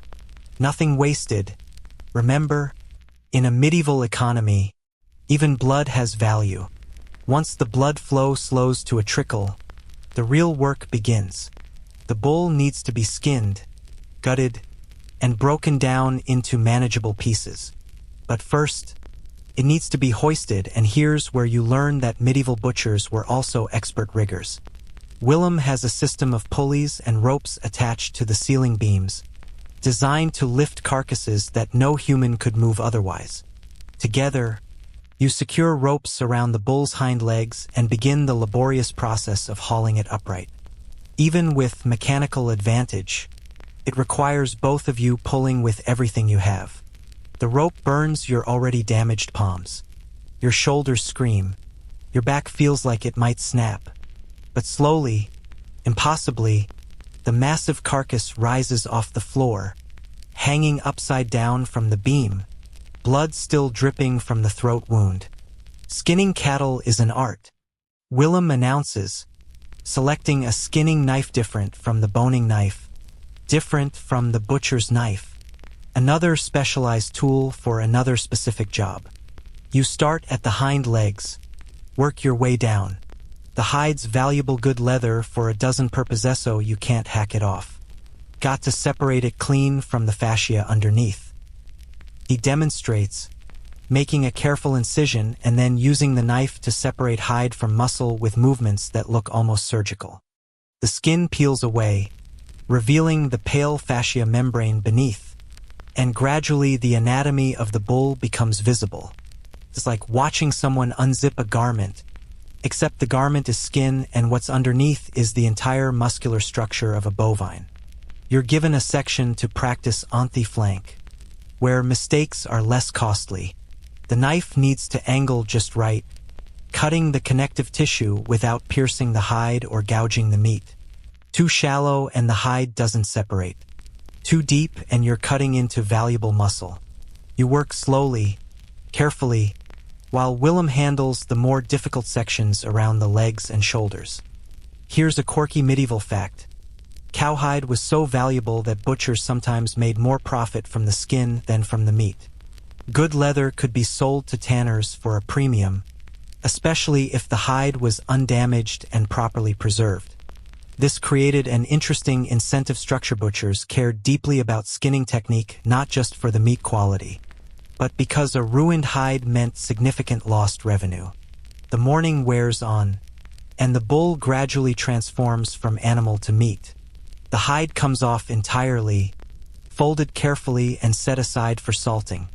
The gutting process reveals organs that dwarf yesterday's pig inarza, liver the size of a small dog, intestines that seem to go on forever, a stomach complex that requires its own bucket. Each organ is examined for signs of disease, judged for quality, sorted for sale or disposal. You're elbow deep in the body cavity, following Willem's instructions to separate the organs without rupturing anything important. A ruptured intestine or bile duct can contaminate the entire carcass. It's delicate work made challenging by the sheer scale. Your arms aren't long enough to reach comfortably, so you're stretching, straining, working mostly by feel as you navigate the slippery internal landscape. Careful of the gallbladder, Willem warns. See that greenish sac attached to the liver? That's bile. Burst it and you've ruined the liver, possibly the surrounding meat too. Pinch it off at the duct and lift it free. You try, your fingers fumbling for purchase on the slippery organ. The gallbladder is surprisingly delicate, and you're terrified of applying too much pressure. Finally, you manage to pinch off the duct and lift the entire thing free, intact. Willem nods approval. Good. See? You're learning. With the organs removed, the carcass is split-sawed down the spine into two halves. This requires a different saw. Naturally, a large-toothed beast designed for heavy bone work. Willem does the actual sawing while you stabilize the carcass, preventing it from swinging. The saw's teeth bite into vertebrae with a grinding sound that sets your teeth on edge, and bone dust fills the air like snow. Your job is to ensure the cut stays straight, that both halves end up roughly equal in weight and value. The two beef sides hang there, massive and intimidating, ready for further butchering into the cuts that customers will recognize: rib sections, loins, rounds, shanks. But that's work for later.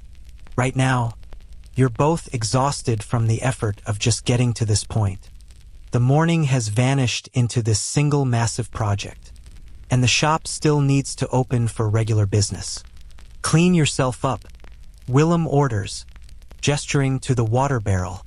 Can't have you serving customers while you're wearing half the bull's insides. You rinse your arms, splash water on your face, try to make yourself presentable. It's a losing battle. Your clothes are soaked with blood. You smell like the inside of a slaughterhouse, which, fair enough, is exactly where you've been. And there's bone dust in your hair. But you do your best, because customers are already gathering outside. The first customer of the day is a noble's cook, a self-important man in relatively fine clothes who makes it clear he's here under sufferance. Lord Pemberton requires beef for his table, he announces, as if this information should make Willem swoon with gratitude. The finest cuts only.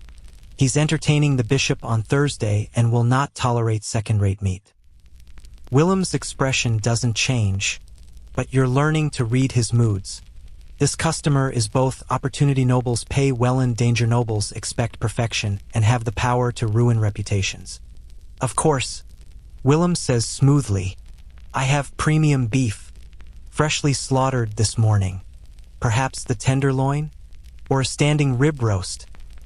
The cook examines the hanging beef with a critical eye that would put Master Godwin to shame. He pokes, prods, checks the marbling, assesses the color. This bull was how old? He demands. 3 years. Willem answers. Prime age. Old enough for flavor. Young enough for tenderness. The cook doesn't sound convinced. And the feed? Pasture-raised, supplemented with grain in the final months. You can see the fat quality yellow from the grass, firm from the grain, perfect balance. This is sales technique at its finest. Willem knows the answers this customer wants to hear, and he's providing them with confidence that brooks no contradiction. Whether it's all strictly true is another question. The bull could have been 4 years old, could have eaten whatever was cheapest, but in medieval commerce, the story you tell is sometimes as valuable as the product you sell. After extensive negotiation and inspection, the cook agrees to purchase a standing rib roast and a section of tenderloin, expensive cuts that will seriously deplete Willem's inventory but bring in enough silver to make it worthwhile. The transaction includes specific instructions for butchering. The roast must include exactly 6 ribs.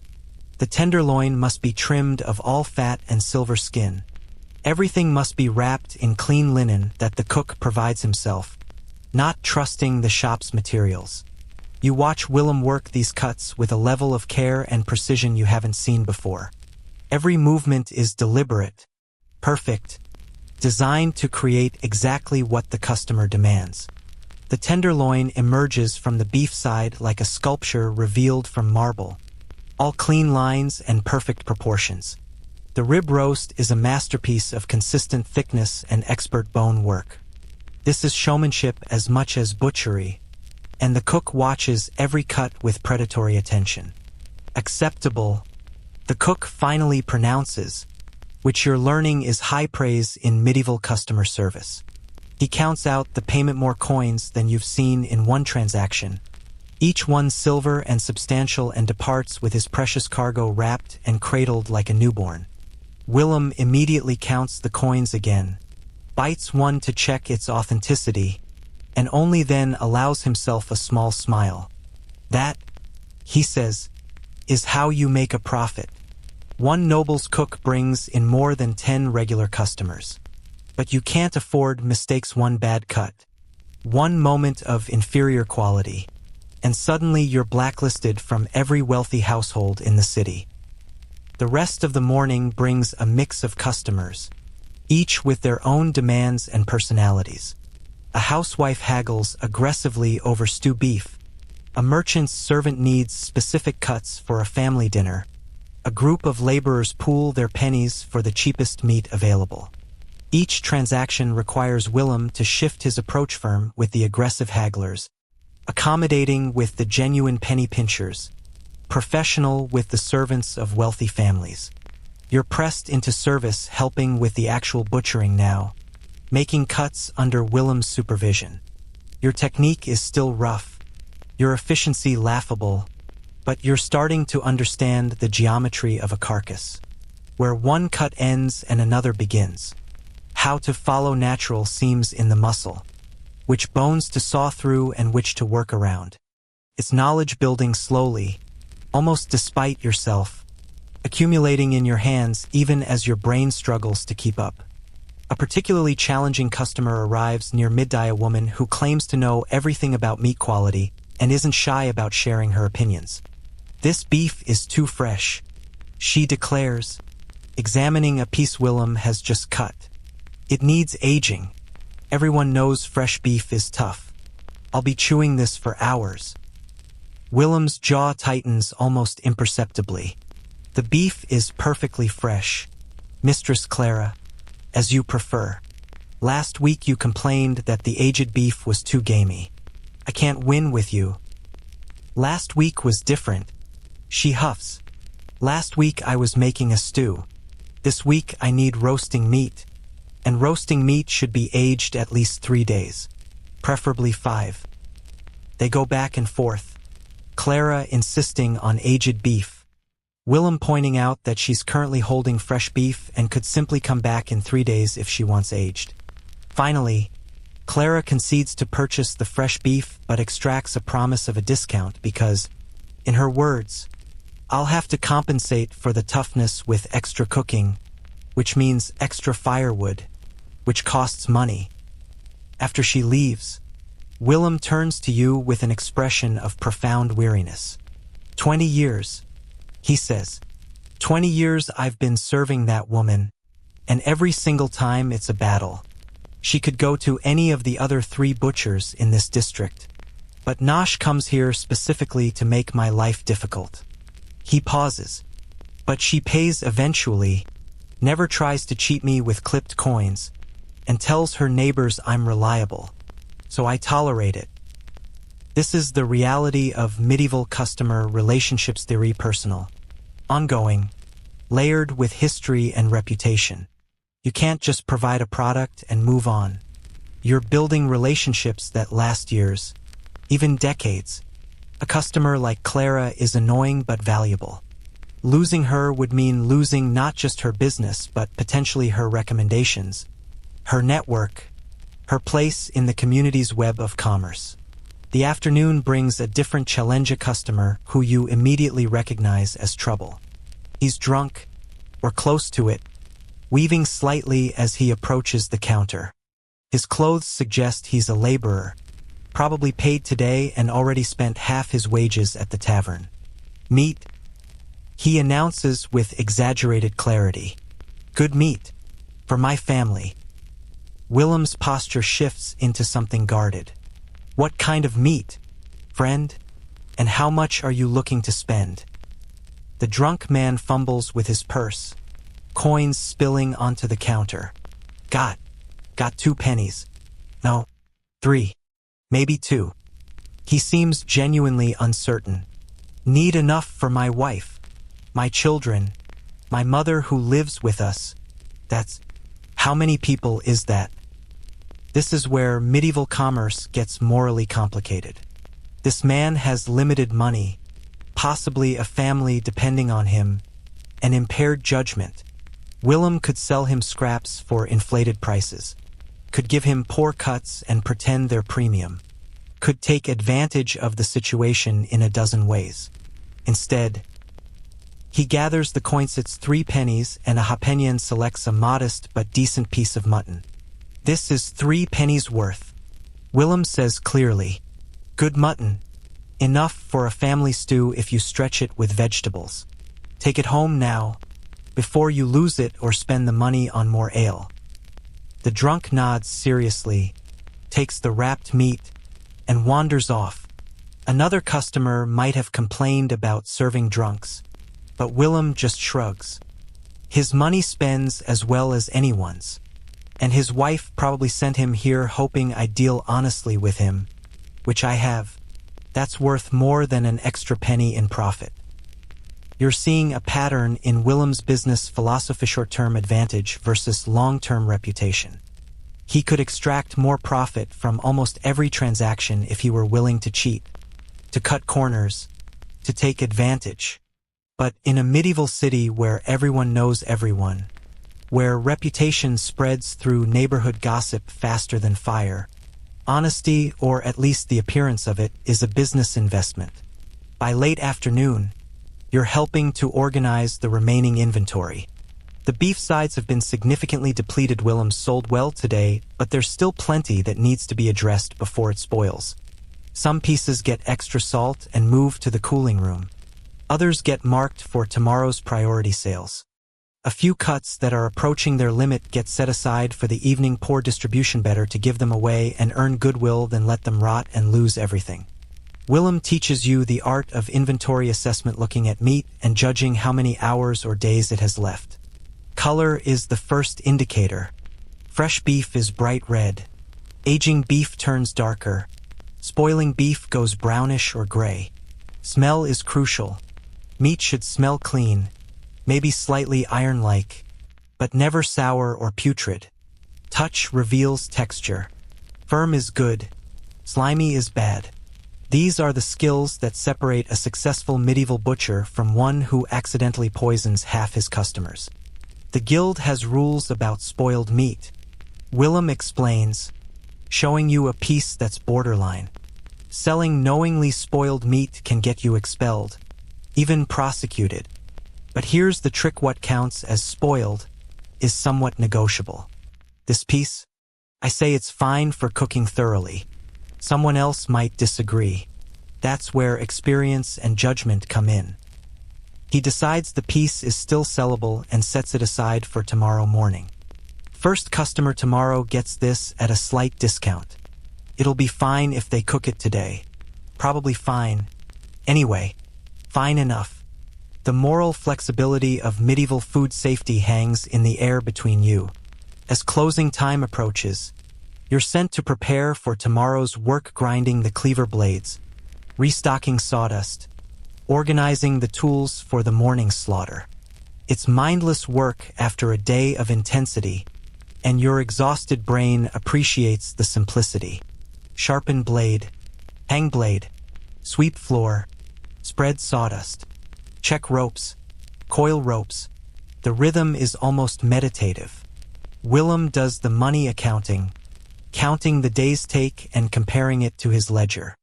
Medieval arithmetic is done with fingers, counting boards, and mental calculation o paper and pencil for quick sums. You watch him work, moving coins into piles that represent different expenses, guild fees, tomorrow's animal purchases, building maintenance, your apprentice upkeep. What's left, presumably, is profit, though it doesn't look like much after all the subtractions. Good day today, he announces, which you take to mean the profit pile is slightly larger than usual.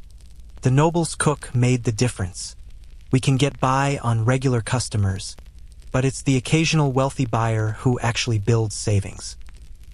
He locks the coins in a strongbox, which then goes into a hidden compartment beneath a floorboard. Medieval banking is mostly do-it-yourself security. As you're finishing the closing routine, a young woman appears at the door well-dressed, probably a merchant's daughter, with a basket over her arm. Willem's entire demeanor changes, softening in a way you didn't think possible. Margaret, he greets her warmly. What brings you by? Brought you supper, she says, lifting the basket's cloth to reveal bread, cheese, and what looks like a meat pie. Figured you'd forget to eat again, consumed with your bloody work. There's affection in her teasing, familiarity that speaks of long acquaintance. You realize this must be someone special, Willem's daughter. Maybe, or a sweetheart. The meat pie's significance isn't lost on you either. She's brought cooked meat to a butcher, which is either thoughtful or ironic depending on perspective. Willem accepts the basket with something approaching tenderness, a side of him completely alien to the gruff master you've been working under. This is my apprentice, Willem says, gesturing to you. Boy, this is Margaret, the woman foolish enough to tolerate my company. So, sweetheart then. Margaret examines you with frank curiosity, taking in your blood-stained appearance and exhausted posture. He looks like you're trying to kill him, she observes. Only a little, Willem admits. He's surviving though. That counts for something. They chat for a few more minutes, and you take the opportunity to finish the last closing tasks. Their conversation is casual, comfortable, full of the kind of shorthand that develops between people who've known each other for years. It's a glimpse into Willem's life outside the shop, a reminder that even demanding medieval masters have private lives, relationships, moments of softness that never appear during working hours. Finally, Margaret leaves with a promise to return later in the week. Willem watches her go with an expression you can't quite read, then seems to remember you're still there. Right? Get on home then. Same time tomorrow. VE got 3 pigs and a lamb coming. Plus, we need to start the preserving work I mentioned. You nod, too tired for words, and stumble toward the door. Your second day has been harder than the first, if that's even possible. The bull slaughter alone would have been a full day's work, but it was just the beginning of a full schedule of butchering, selling, and managing the endless details of keeping a shop running. The evening air hits you like a blessing, cool and slightly less blood-scented than the shop interior. Your clothes are ruined beyond savage. You'll need to beg another tunic from your family, adding to the growing cost of this apprenticeship. Your hands look like they've been through a war, crossed with cuts, stained permanently dark, aching from grip strain and impact. But you're learning. Slowly, painfully, inadequately, but learning nonetheless. The cuts are becoming familiar. The rhythm is settling into your bones. The impossible is becoming merely difficult, which in medieval terms counts as progress. 7 years of this. 7 years of blood and bone, of demanding customers and guild inspections, of massive bulls and Margaret's occasional visits with meat pies. 7 years until you might be trusted to run your own shop, to train your own apprentice, to continue this ancient cycle of transforming life into livelihood. You head home through the darkening streets, just another exhausted apprentice in a city full of them, Each of you learning our trades the hard way because that's the only way medieval crafts are taught. You wake in the middle of the night to your stomach staging a violent rebellion. For a moment, you're disoriented, wondering why your body feels like it's trying to turn itself inside out. Then the cramps hit again, and you're scrambling out of bed, searching desperately for the chamber pot in the darkness.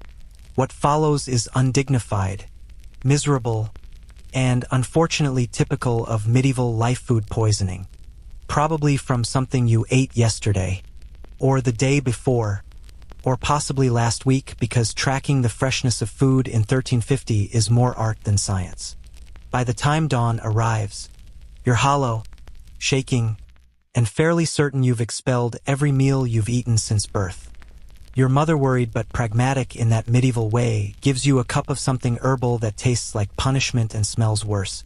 "Drink," she orders. "It'll settle your stomach or finish killing you.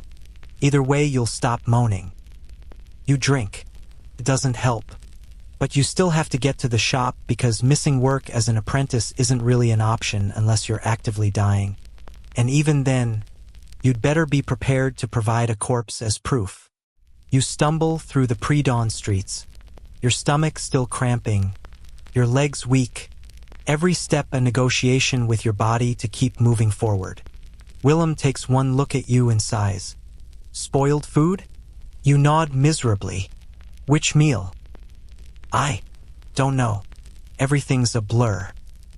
"That's the problem with our profession," he says, with absolutely no sympathy. "You spend all day around meat. You get less cautious about what you eat. I've had food poisoning a dozen times. You learn to work through it." He hands you a bucket. "Keep this close. If you need to be sick in the bucket, not on the merchandise. And try not to die. Training a new apprentice is tedious." This is Willem's version of compassion. You're allowed to be ill as long as it doesn't interfere with productivity. And you're provided with a designated vomiting receptacle. It's more consideration than some medieval masters would offer. Some would beat you for weakness. Others would dock your already minimal pay. Willem just gives you a bucket and expects you to function. The morning's delivery arrives 3 pigs as promised, plus 2 lambs instead of the single one you expected. Farmer Godric had extras, Willem explains, already assessing the animals with a professional eye. Got them cheap because he needed to move them fast. "We'll butcher them all today, sell what we can fresh, preserve the rest." Your stomach lurches at the thought of slaughtering 5 animals while battling food poisoning. But complaining isn't an option.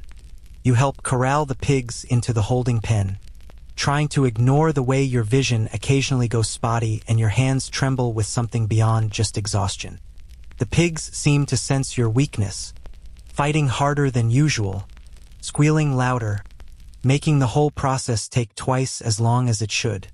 The first pig slaughter is routine by no you've developed enough skill to handle the rope work, the positioning, even the killing stroke, though Willem still supervises closely. But as you're draining the blood, your stomach cramps violently and you have to step away, grabbing your designated bucket and retching into it while hot pig blood continues flowing into the collection bucket beside you. The contrast is surreal. Life's blood pouring out while your stomach tries to expel your insides. Medieval life in a single grotesque tableau. "You done?" Willem asks when your heaving subsides. You nod weakly. "Good. We've got 4 more to go, and the day's only going to get longer. If you need to be sick again, at least you're already holding a bucket." Efficiency. Here's something historians debate. How did medieval people cope with illness while maintaining brutal work schedules?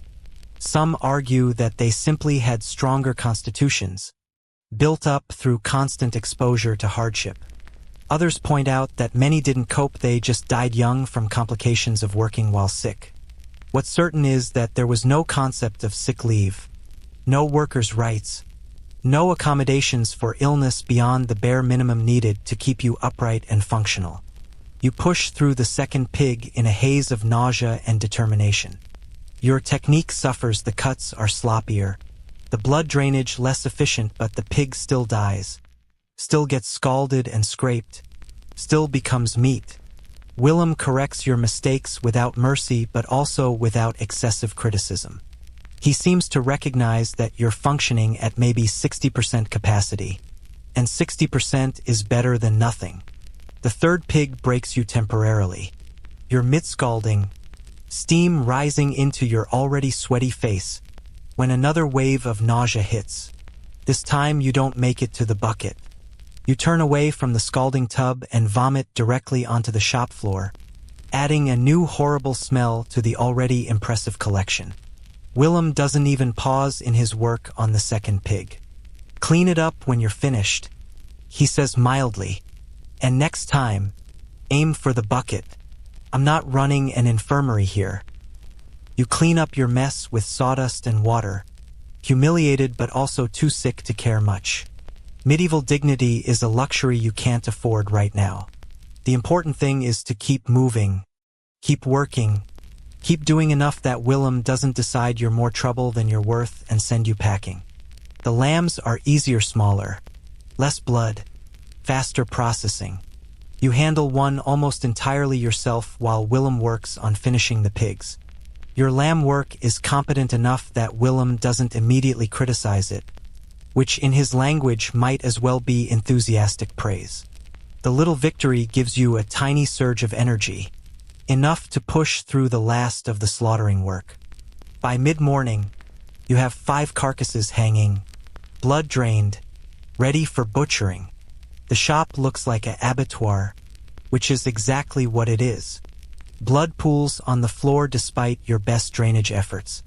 Organs fill multiple buckets.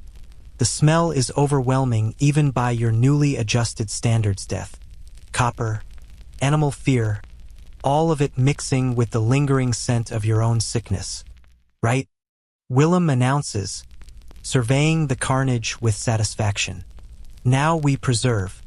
Can't sell all this fresh wood, flood the market, drive prices down. Besides, we need stock for winter, for lean times, for when livestock is scarce. This is where we build our reserves." Preserving meat in 1350 means salt, smoke, and prayer. Willem hauls out barrels of salt, expensive, precious salt that represents serious investment. Salt pork lasts months if done right. He explains, cutting one pig into specific pieces. You pack it in salt, make sure every surface is covered, keep it cool and dry. The salt pulls moisture out, makes the environment hostile to rot. You watch him work, noting how he cuts the pork specifically for salting, removing bones where possible, creating uniform pieces that will pack efficiently. Each piece gets absolutely buried in salt, white crystals clinging to red meat until it looks like it's been in a snowstorm. The barrels get filled layer by layer, salt, meat, until they're packed solid. "Your turn," Willem says, gesturing to the second pig. Same technique, uniform cuts, generous salt, tight packing. Your sick, shaky hands make this more challenging than it should be. The knife work is imprecise, resulting in pieces that aren't quite uniform. The salt application is uneven, too much here, not enough there. Willem watches for a moment, makes an exasperated sound, and steps in to correct your worst mistakes. "Look," he says, repositioning a piece. "The salt needs to reach every surface. Miss a spot and that's where rot starts. Then it spreads, ruins the whole barrel, and we've wasted expensive salt and good meat. Focus." You focus, or try to, fighting through the fog of illness. Slowly, painfully, the barrel fills.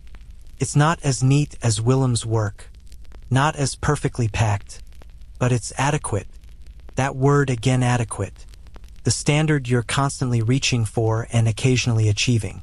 Smoking is next, and this requires a different setup. Behind the shop, there's a small smokehouse, basically a wooden shed with a fire pit and hanging racks. Willem starts a fire using hardwood oak and hickory, never pine or soft woods that would leave nasty residues. The smoke does two things. He lectures as he works, dries the meat and deposits compounds that prevent spoilage. Plus it adds flavor, which customers pay extra for. The smoking process is slower, more contemplative than the frenetic pace of slaughtering. You hang strips of pork and lamb on the racks, trying to space them so smoke circulates evenly. The fire needs constant attention, hot enough to produce good smoke. Not so hot that it cooks the meat. Too much smoke and the meat becomes bitter. Too little and it doesn't preserve properly. It's yet another medieval skill that requires judgment, experience, and a sense for variables that can't be precisely measured. You're tending the fire, feeding in wood chips to maintain the smoke, when your stomach cramps again. This time there's nothing left to expel, just dry heaves that leave you gasping and weak. You lean against the smokehouse wall, waiting for the spasm to pass, and that's when you hear voices from the shop customers arriving, expecting service. Willem appears at the smokehouse door. "I need you in the shop," he says. "It's not a request. You can be sick on your own time. Right now, I've got 3 customers and more arriving. Come on." You stumble back to the shop, trying to look presentable and failing spectacularly. The customers are regulars Mistress Aldith and her sister Joan again, plus a younger woman you don't recognize. All 3 take in your appearance with varying degrees of concern and disgust. "Is the boy plague-ridden?" Mistress Aldith asks bluntly. "Because I'll not buy from a plague shop." "Food poisoning," Willem assures her. "Not plague, not fever, just bad meat from somewhere else. Probably that pie seller in the market square. Everyone knows his wares are questionable." This seems to satisfy them, though the younger woman keeps a careful distance. They want various cuts: shoulder for Aldith, ribs for Joan. The younger woman needs organ meats for some specific recipe. You help Willem fetch and cut, moving like you're underwater, every action requiring conscious effort instead of flowing naturally. Here's a quirky medieval medical belief. Illness was thought to be contagious through bad air or miasma, not through the actual mechanisms we now understand. So customers worried about plague or fever, but food poisoning was considered relatively safe. Your bad luck, not their problem.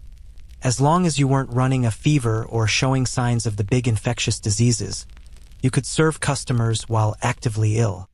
Medieval health standards were nothing if not pragmatic. The young woman Mistress Sarah apparently haggles with surprising ferocity over the organ meats.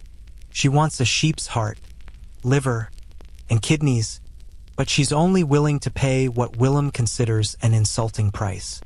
"These are fresh organs, mistress," Willem argues. "Slaughtered this morning. You'll not find better quality." "Fresh means nothing if they're not worth cooking," she counters. "I've bought from Johnston, and he charges half what you're asking." "Then buy from Johnston," Willem says with a shrug.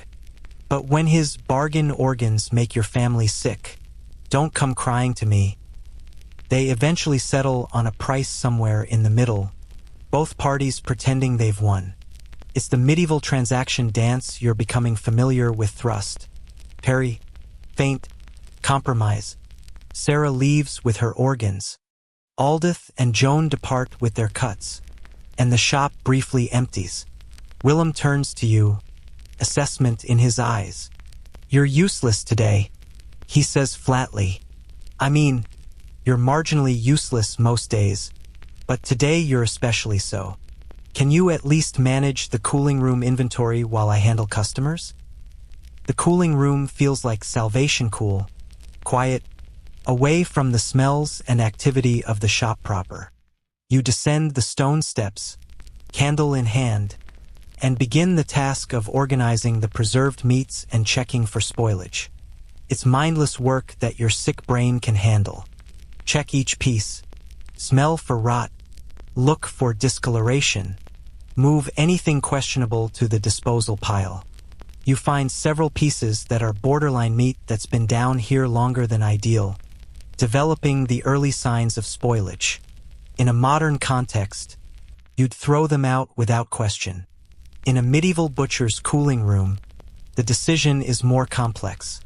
Complete rot means disposal, obviously, but early spoilage? That might be salvageable for a customer who's planning to cook it thoroughly, or for stew meat where the long boiling will kill anything questionable. You set the borderline pieces aside for Willem's judgment. That's apprentice life, learning to identify problems but deferring to the master for decisions. You're building the knowledge base that will eventually let you make these calls yourself. But right now, you're just cataloging options for someone with more experience. The cool darkness of the storage room is almost meditative. Down here, you can't hear the shop noise, can't smell the fresh blood, can barely remember the chaos happening above. There's a brief respite, and you stretch it as long as possible, being thorough to the point of obsessiveness. Every barrel gets checked. Every hanging piece gets inspected. The inventory gets mentally cataloged in detail you'll probably forget by tomorrow. Eventually, Willem's voice echoes down the stairs. You fall asleep down there? Get up, Hiruvi, got work. The respite is over.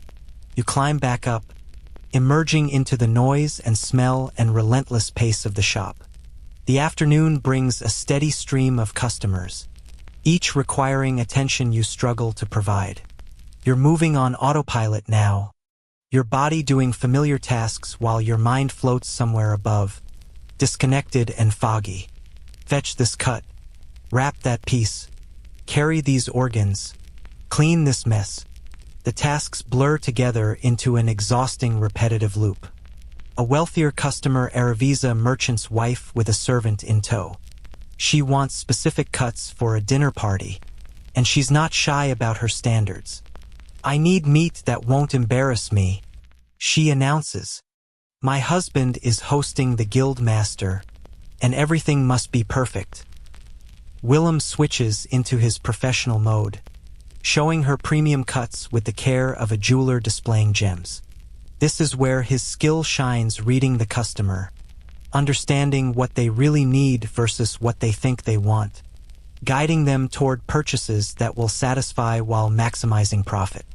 You're tasked with wrapping the selected cuts, and your sick, shaky hands struggle with the cloth.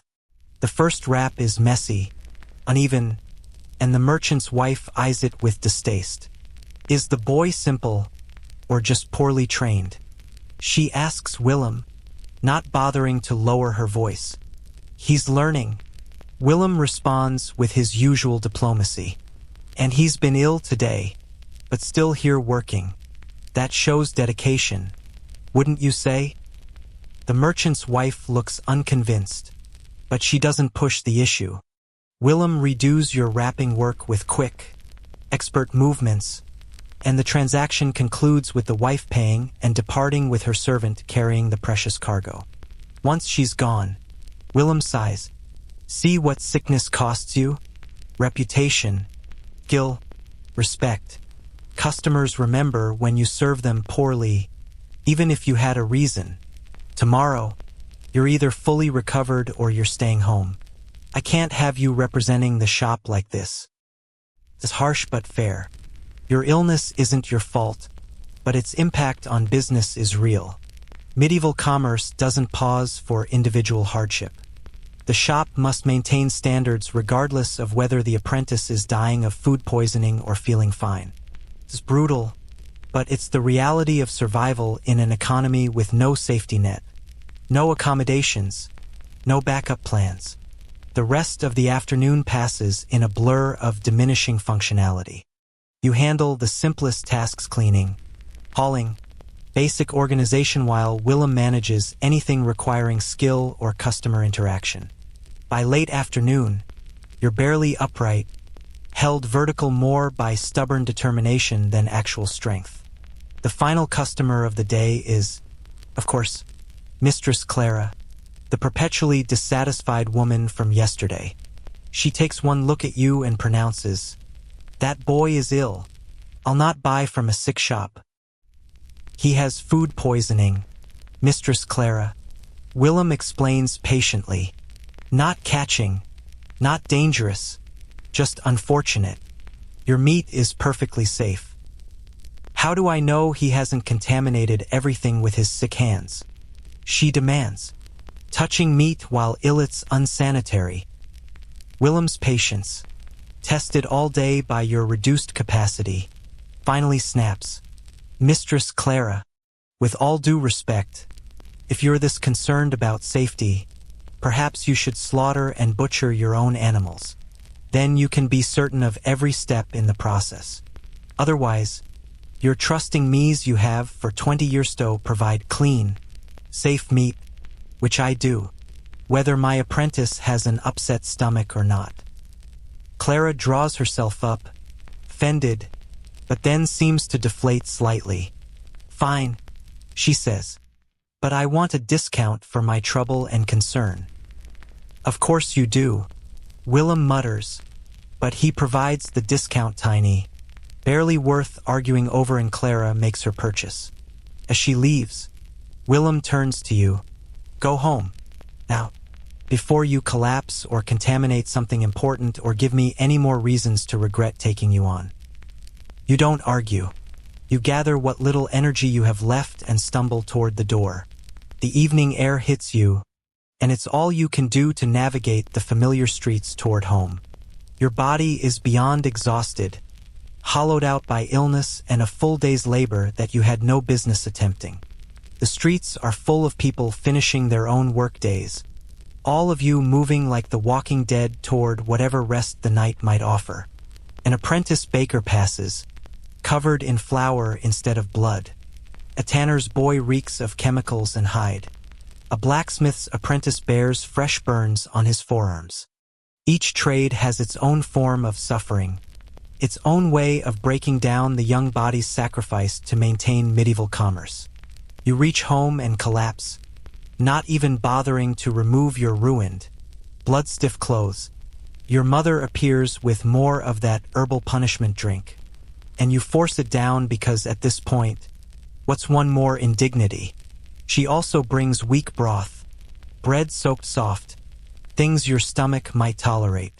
You eat mechanically, fueling the machine of your body for tomorrow's demands. As you drift toward sleep, you wonder not for the first time how many days like this you can survive. How many times can you push through illness, injury, exhaustion? How long before something breaks permanently, before the cost of this apprenticeship exceeds whatever future benefits it might provide? But these are questions without answers, or at least without answers you can afford to contemplate. Tomorrow you'll wake, hopefully recovered, and return to the shop. The work continues regardless of your condition, your doubts, your physical limitations. That's the contract you've entered, the price of learning a trade in an era when education is measured in endurance and skill is built on a foundation of suffering. 7 years. You've barely survived 3 days. The math is depressing, but there's no alternative path, no escape clause, no reset button. This is your life now: blood, meat, illness, and the grinding daily effort to become adequate enough to survive in a profession that's literally trying to kill you. You sleep fitfully, your dreams full of hanging carcasses and disappointed customers, of guild inspectors finding fault and meat turning bad in your hands. Tomorrow will bring new challenges, new opportunities to fail or marginally succeed. But tonight, you just need to survive the darkness and hope your stomach has finally settled. By some miracle, you wake the next morning without your stomach staging immediate revolt. The herbal torture drink apparently worked, or your body simply ran out of things to expel, or maybe you're just too exhausted for your organs to mount another rebellion. Whatever the reason, you feel marginally closer to human as you drag yourself toward the shop in the pre-dawn darkness. The streets are quieter than usual. It's market day in the neighboring district, which means many of the regular early risers have headed there instead. You can actually hear your own footsteps echoing off the timber-framed buildings. A rare moment of near silence in a medieval city that usually hums with constant activity. Then you round the corner to the butcher's quarter, and the smell hits you like a physical wall. This is something you're still adjusting to, the accumulated stench of multiple butcher shops operating in close proximity. It's not just blood and raw meat anymore. It's offal rotting in the central gutter that runs down the street. It's the rendering operation 2 doors down, boiling fat and bones into tallow and glue. It's the combination of every shop's waste, every discarded scrap, every fluid that couldn't be collected or sold. In summer, the smell is apparently unbearable. Even now, in the relatively cool early spring, it's aggressive enough to make your eyes water. Willem is already at work, naturally, but he's not alone. There's another man in the shop younger than Willem, maybe 30, with the same permanently stained hands and the telltale scars of the trade. He's working on a pig carcass with practiced efficiency, and for a moment you panic, thinking you've been replaced. Then Willem notices you and waves you over. "This is my brother, Osmond," he introduces. He runs the shop in the East Quarter. Came to borrow some equipment and stayed to help with yesterday's backlog. We're behind thanks to someone being spectacularly useless all day. The criticism is blunt but not cruel, just Willem's way of acknowledging reality. Osmond looks you over with an appraising eye that's eerily similar to Willem's. "The apprentice?" Willem nods. Looks half dead. You working him too hard? Or is he just naturally feeble? Bit of both, Willem admits. Had food poisoning yesterday. The fool. But wouldn't stay home. Stubborn, if nothing else. You're standing there while they discuss you like you're a piece of meat they're evaluating, which is probably appropriate given the setting. Osmond finally addresses you directly. "You know the basic cuts yet?" You shake your head. Figures. Willem never could teach worth a damn. "Come here. I'll show you something useful." For the next hour, you get a masterclass in butchery from someone who actually knows how to teach, where Willem just demonstrates and expects you to absorb through observation. Osmond explains. He shows you why certain cuts separate where they do following natural muscle groups, working with the grain or against it depending on the final use. He explains the logic behind different knife choices, the reasoning for specific saw angles, the purpose of each seemingly arbitrary technique. "See, this is the sirloin," Osmond says, indicating a section of the beef. "It's tender because this muscle doesn't do much work. The cow barely uses it. Meanwhile, this," he points to the shoulder, "is tough because it's constantly moving. Different muscles, different uses, different cuts. Make sense?" It does make sense. More than anything Willem has explained. You're actually understanding the anatomy now, not just memorizing random facts. Osmond continues, showing you how to follow the silverskinth connective tissue that wraps Musclesto find natural separation points. You're not cutting through the animal, he explains. You're taking it apart. Big difference. One requires force, the other requires knowledge. Willem watches this impromptu lesson with an expression somewhere between annoyance and approval. Don't fill his head too full, Osmond. He needs to learn by doing, not by lecture. Your way works eventually, Osmond counters, but it wastes time and meat. My way, he learns the logic, then applies it. Faster, more efficient. The brothers clearly have different teaching philosophies, and you're caught in the middle, trying to absorb both approaches. The lesson is interrupted by the arrival of the day's first customers, a group of servants from a large household, sent to purchase in bulk. They need multiple cuts from different animals, specific quantities, everything organized for a formal dinner happening tonight. It's the kind of order that requires both brothers' attention, and you're relegated back to assistant duties: fetching, carrying, wrapping. But even in this supporting role, you're applying what Osmond just taught. When Willem asks for the shoulder, you know exactly which cut he means and why. When a servant requests tender meat for an elderly lord's portion, you understand that means loin or tenderloin, muscles that barely worked. The knowledge is clicking into place, transforming random facts into a coherent system. The bulk order takes most of the morning to fulfill. Each cut must be perfect, each wrap must be pristine, and the final accounting must be exact. The head servant, a stern woman with no patience for errors, checks everything personally, comparing weights, inspecting quality, questioning prices. Willem handles her with professional deference while Osmond makes sarcastic comments under his breath that only you can hear. 10 pennies for that? Highway robbery, the servant declares, pointing at a prime rib roast. 10 pennies is the standard rate. Mistress Green. Willem responds calmly. You'll pay the same or more at any reputable shop. Johnston offers similar for 8 pennies. Johnston's meat is 2 days old minimum, and his scales are weighted. Osmond interjects, earning a sharp look from Willem. Just stating facts, brother. Everyone in the guild knows it. Mistress Green considers this, then nods. Fair enough. 10 pennies it is, but I want it trimmed better. More fat off the exterior. Willem complies, shaving the fat with careful strokes, and the transaction proceeds. Here's something historians note about medieval bulk purchasing. Servants from wealthy households had significant power in these transactions. They controlled access to wealthy customers, determined which shops got regular business, and could make or break a butcher's reputation in elite circles. Treating them poorly was commercial suicide, but they also knew this and sometimes exploited it. The result was a delicate dance of respect, negotiation, and mutual acknowledgement of power dynamics. Once Mistress Green and her fellow servants depart with their purchases, Willem exhales heavily.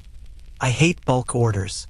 Too much stress, too much scrutiny, too many ways to lose money if you make mistakes.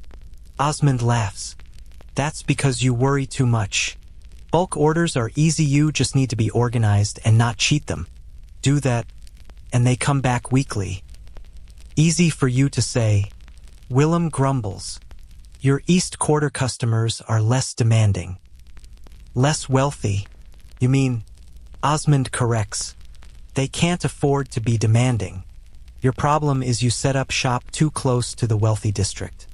Higher profit potential, but more stress. I'll take my steady working-class customers any day. This sibling banter continues while you clean up from the bulk order, scraping the cutting block, organizing the tools, managing the scraps. You're learning that even within the same profession, different locations mean different experiences. Willem's shop serves a mixed clientele, wealthy enough to be demanding, poor enough to haggle viciously. Osmond's shop apparently serves a more uniform working-class crowd. Neither is better or worse, just different strategies for survival. By midday, Osmond prepares to leave. Got my own shop to manage, he explains, gathering the equipment he came to borrow. But the boy shows promise.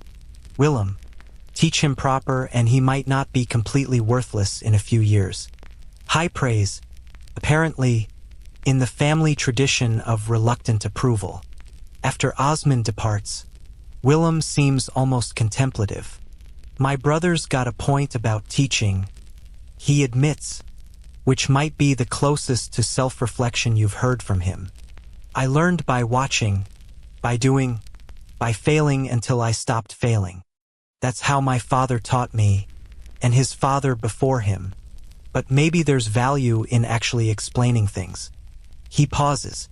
Don't expect lectures every day, but I'll try to tell you the why, not just the what, occasionally. This is a breakthrough moment in your apprenticeship, Willem acknowledging that his teaching methods might have room for improvement. You nod. not trusting yourself to speak in case you somehow ruin this moment of progress. The rest of the afternoon proceeds with Willem actually explaining his decisions, narrating his actions in a way that helps you understand rather than just observe. We're trimming this cut because the customer is elderly, he says, working a piece of beef. Elderly means weak teeth, which means they need the most tender meat with minimal connective tissue. So we remove anything chewy, even if it means less weight and less profit. That's customer service understanding their needs beyond just meat. Later, while preparing a pork shoulder for sale, this cut is perfect for slow cooking. Lots of connective tissue that breaks down into gelatin, keeps the meat moist, but it's terrible for quick cooking, would be tough as leather. So when someone asks for quick cook pork, we never offer shoulder, even though we might have extra. Wrong tool for the job. Understand? You do understand. And more importantly, you're retaining it. The knowledge is building into a functional system rather than just scattered facts. You're starting to think like a butcher instead of just mechanically following instructions. The afternoon brings a different kind of challenge: dispute at the shop entrance.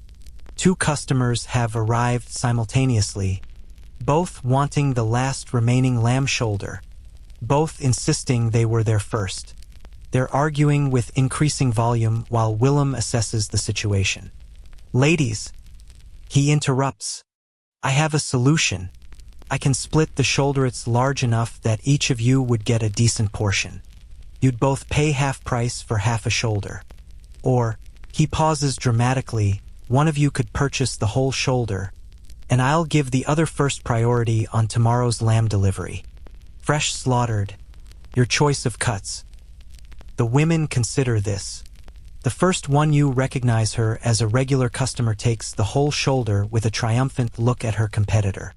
The second woman, mollified by the promise of priority service, agrees to return tomorrow. Crisis averted through Willem's combination of salesmanship and diplomacy. That's part of the job, Willem explains after they leave. Managing people, not just meat. Customers get competitive, territorial, emotional about food. Your job is to make everyone feel like they won, even when they're compromising. This is yet another skill you hadn't considered: butchering as conflict resolution. You're not just cutting meat. You're managing egos, soothing disappointments, creating the illusion of scarcity or abundance depending on what benefits the shop. It's psychology as much as craft, and it requires a different kind of intelligence than knife work. Late afternoon brings an unexpected visit, or a monk from the local monastery, robed and tonsured, looking distinctly uncomfortable in the bloody environment of a butcher's shop. "Master Willem," he greets, "I come on behalf of Brother Aldrich, who tends our infirmary. We need bone marrow for a patient recovering from injury. The physician believes it will strengthen the blood." Medieval medicine strikes again bone marrow as treatment for injury, based on the logic that bones are strong. Therefore, bone marrow must strengthen the body. The theory is nonsense by modern standards, but it's what passes for medical science in 1350. Willem doesn't question it, just nods and begins splitting a large beef bone to extract the marrow. "The patient is noble-born?"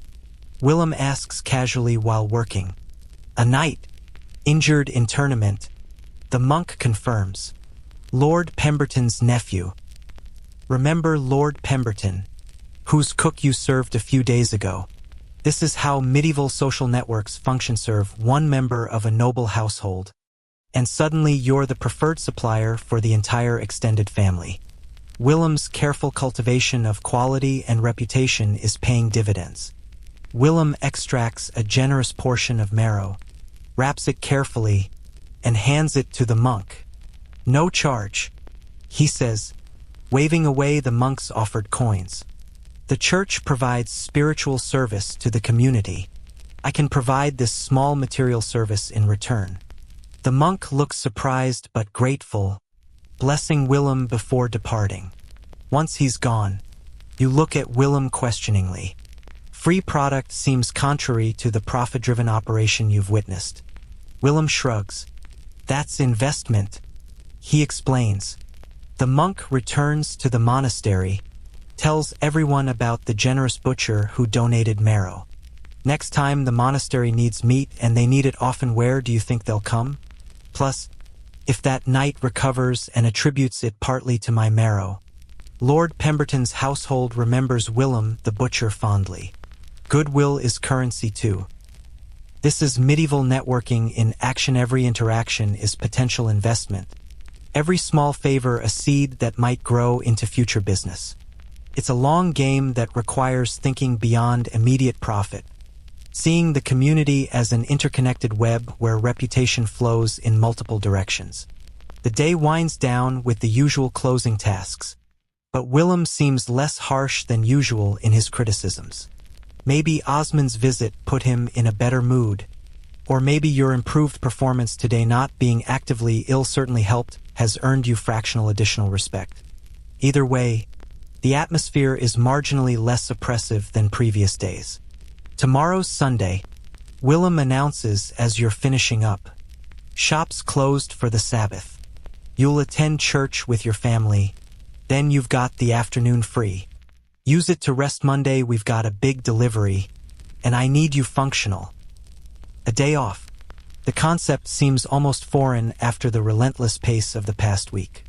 Sunday rest is one of the few worker protections medieval society offers, enforced by church law rather than secular regulation. No shops open, no labor beyond absolute necessities. Everyone expected to attend Mass and contemplate their souls instead of their profit margins. You leave the shop as the evening bells ring across the city, calling the faithful to Vespers. The streets are filling with people finished with their work, heading toward churches, taverns, homes.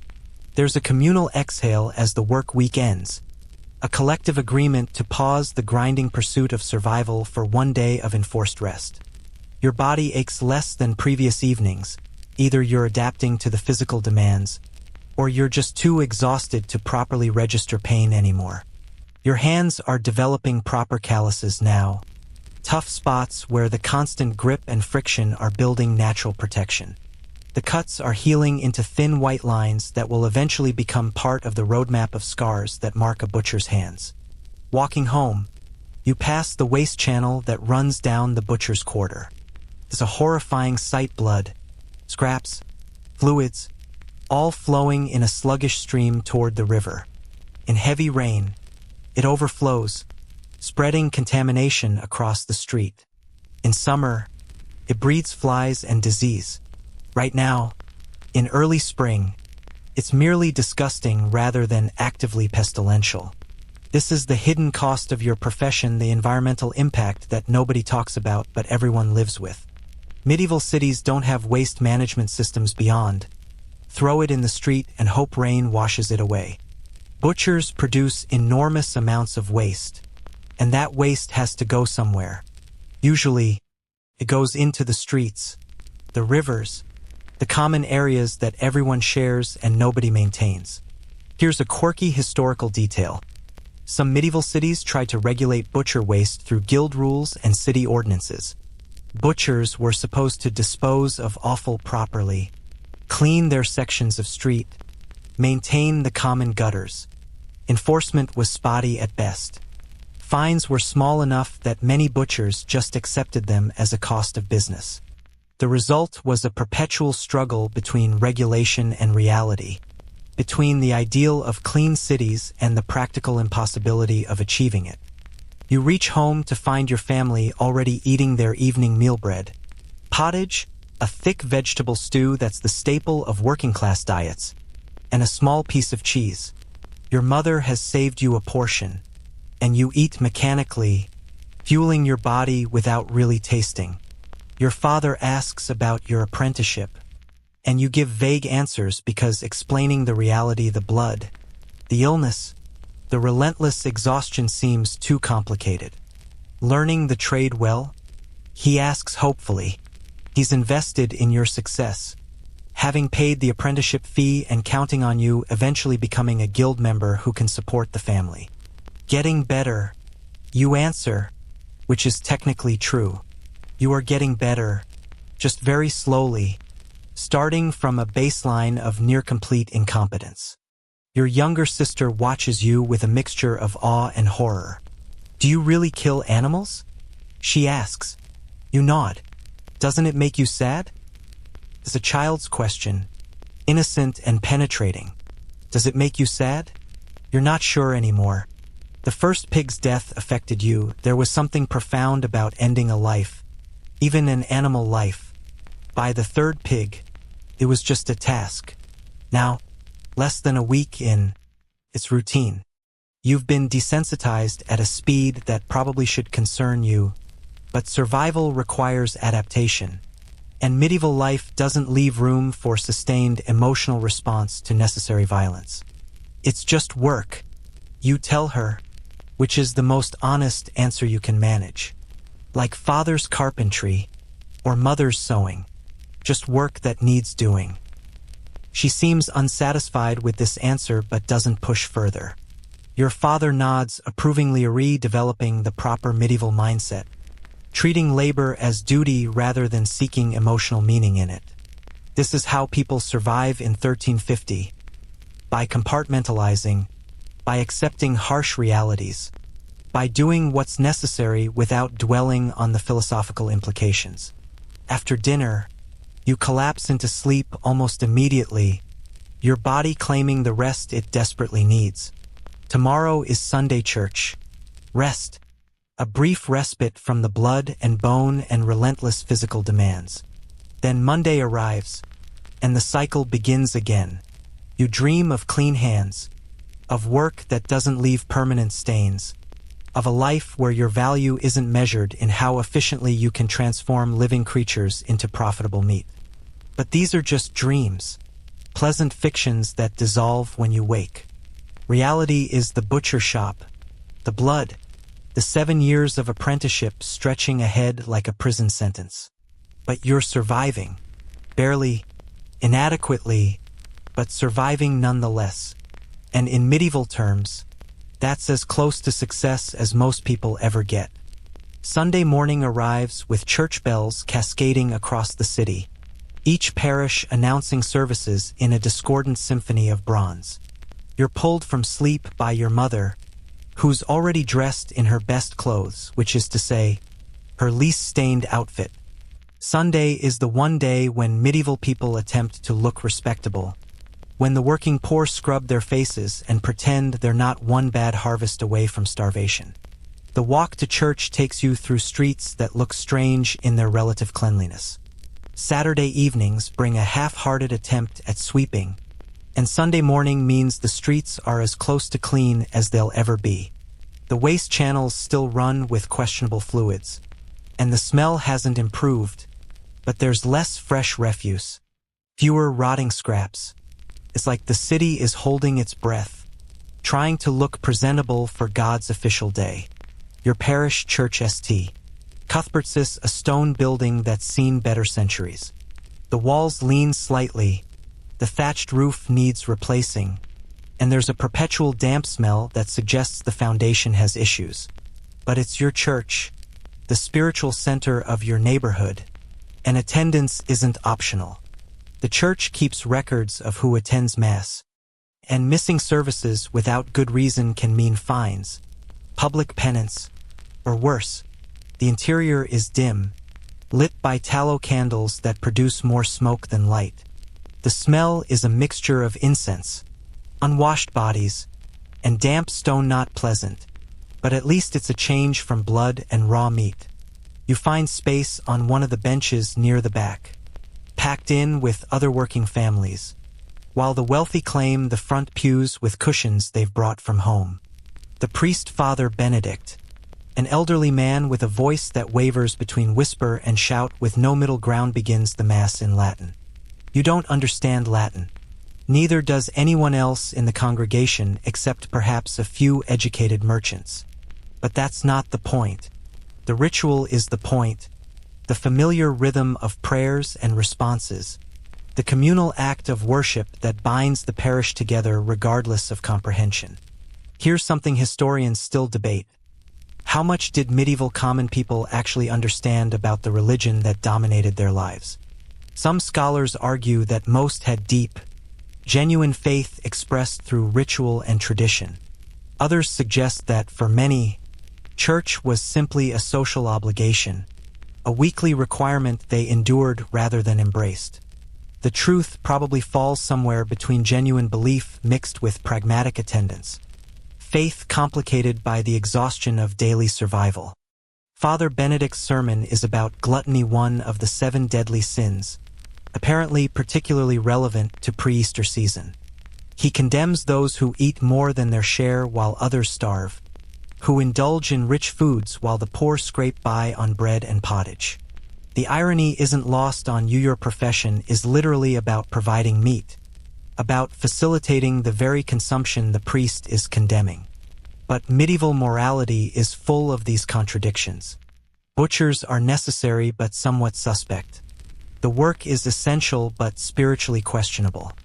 Those who trade in flesh, Father Benedict intones, his voice rising to a shout, must remember that they handle God's creatures, gifts of the Creator meant to sustain life, not to indulge greed.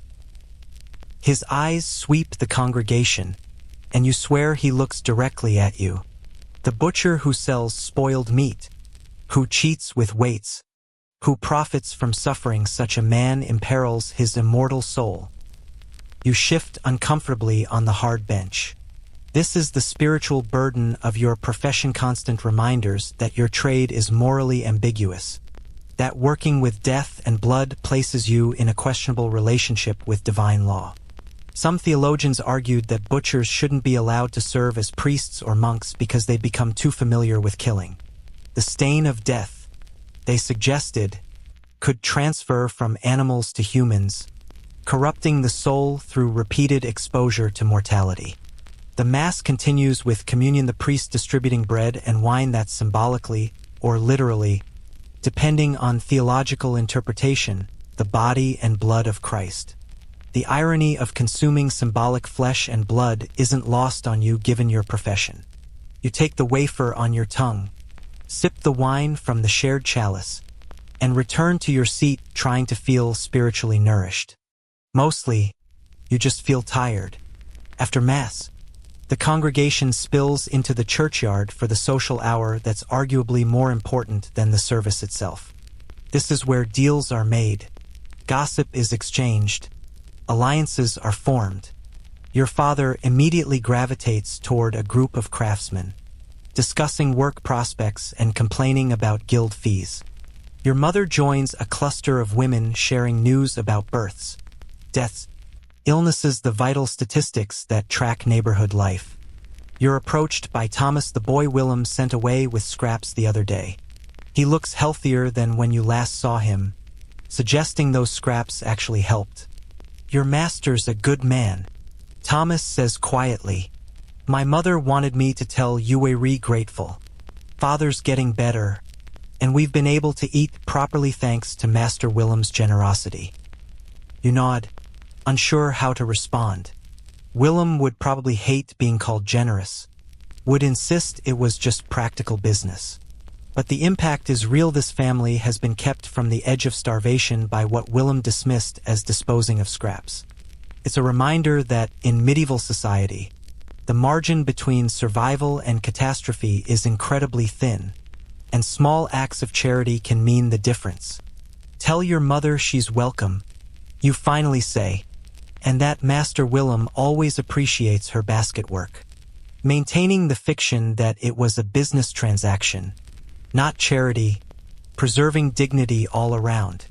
Thomas nods and scampers off, and you're left contemplating the complexity of medieval economic show. Generosity and self-interest intertwine, how community survival depends on a web of mutual obligations that can't be captured in any ledger.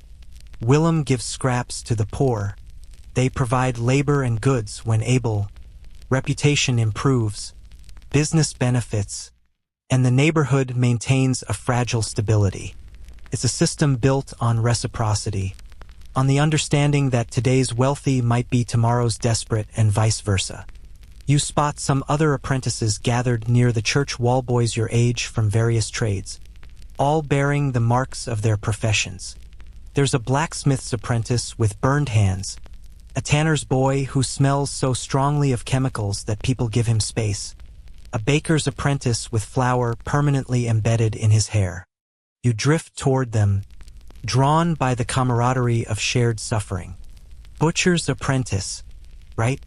The blacksmith's boy says, looking at your stained hands. How's the blood trade treating you?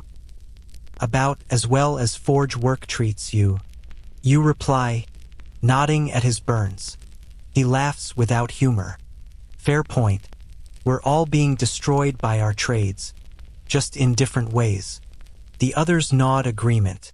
This is apprentice solidarity, the acknowledgement that you're all trapped in systems designed to break you down and rebuild you as craftsmen, assuming you survive the process. The tanner's boy can't be more than 13 shares that his master beats him regularly for minor mistakes. The baker's apprentice works 18-hour days during busy seasons, sleeping on flour sacks in the shop. Each story is worse than the last, a competition of misery that's somehow comforting. You're all suffering, all enduring, all hoping that 7 years of hell will lead to guild membership and maybe, possibly, a better life. At least butchering pays decent once you're a master, the blacksmith's boy offers. My cousin finished his apprenticeship last year, opened a small shop, says he's barely scraping by even with guild membership. This is the fear haunting all apprentices that 7 years of suffering might lead to. More suffering, just with different responsibilities.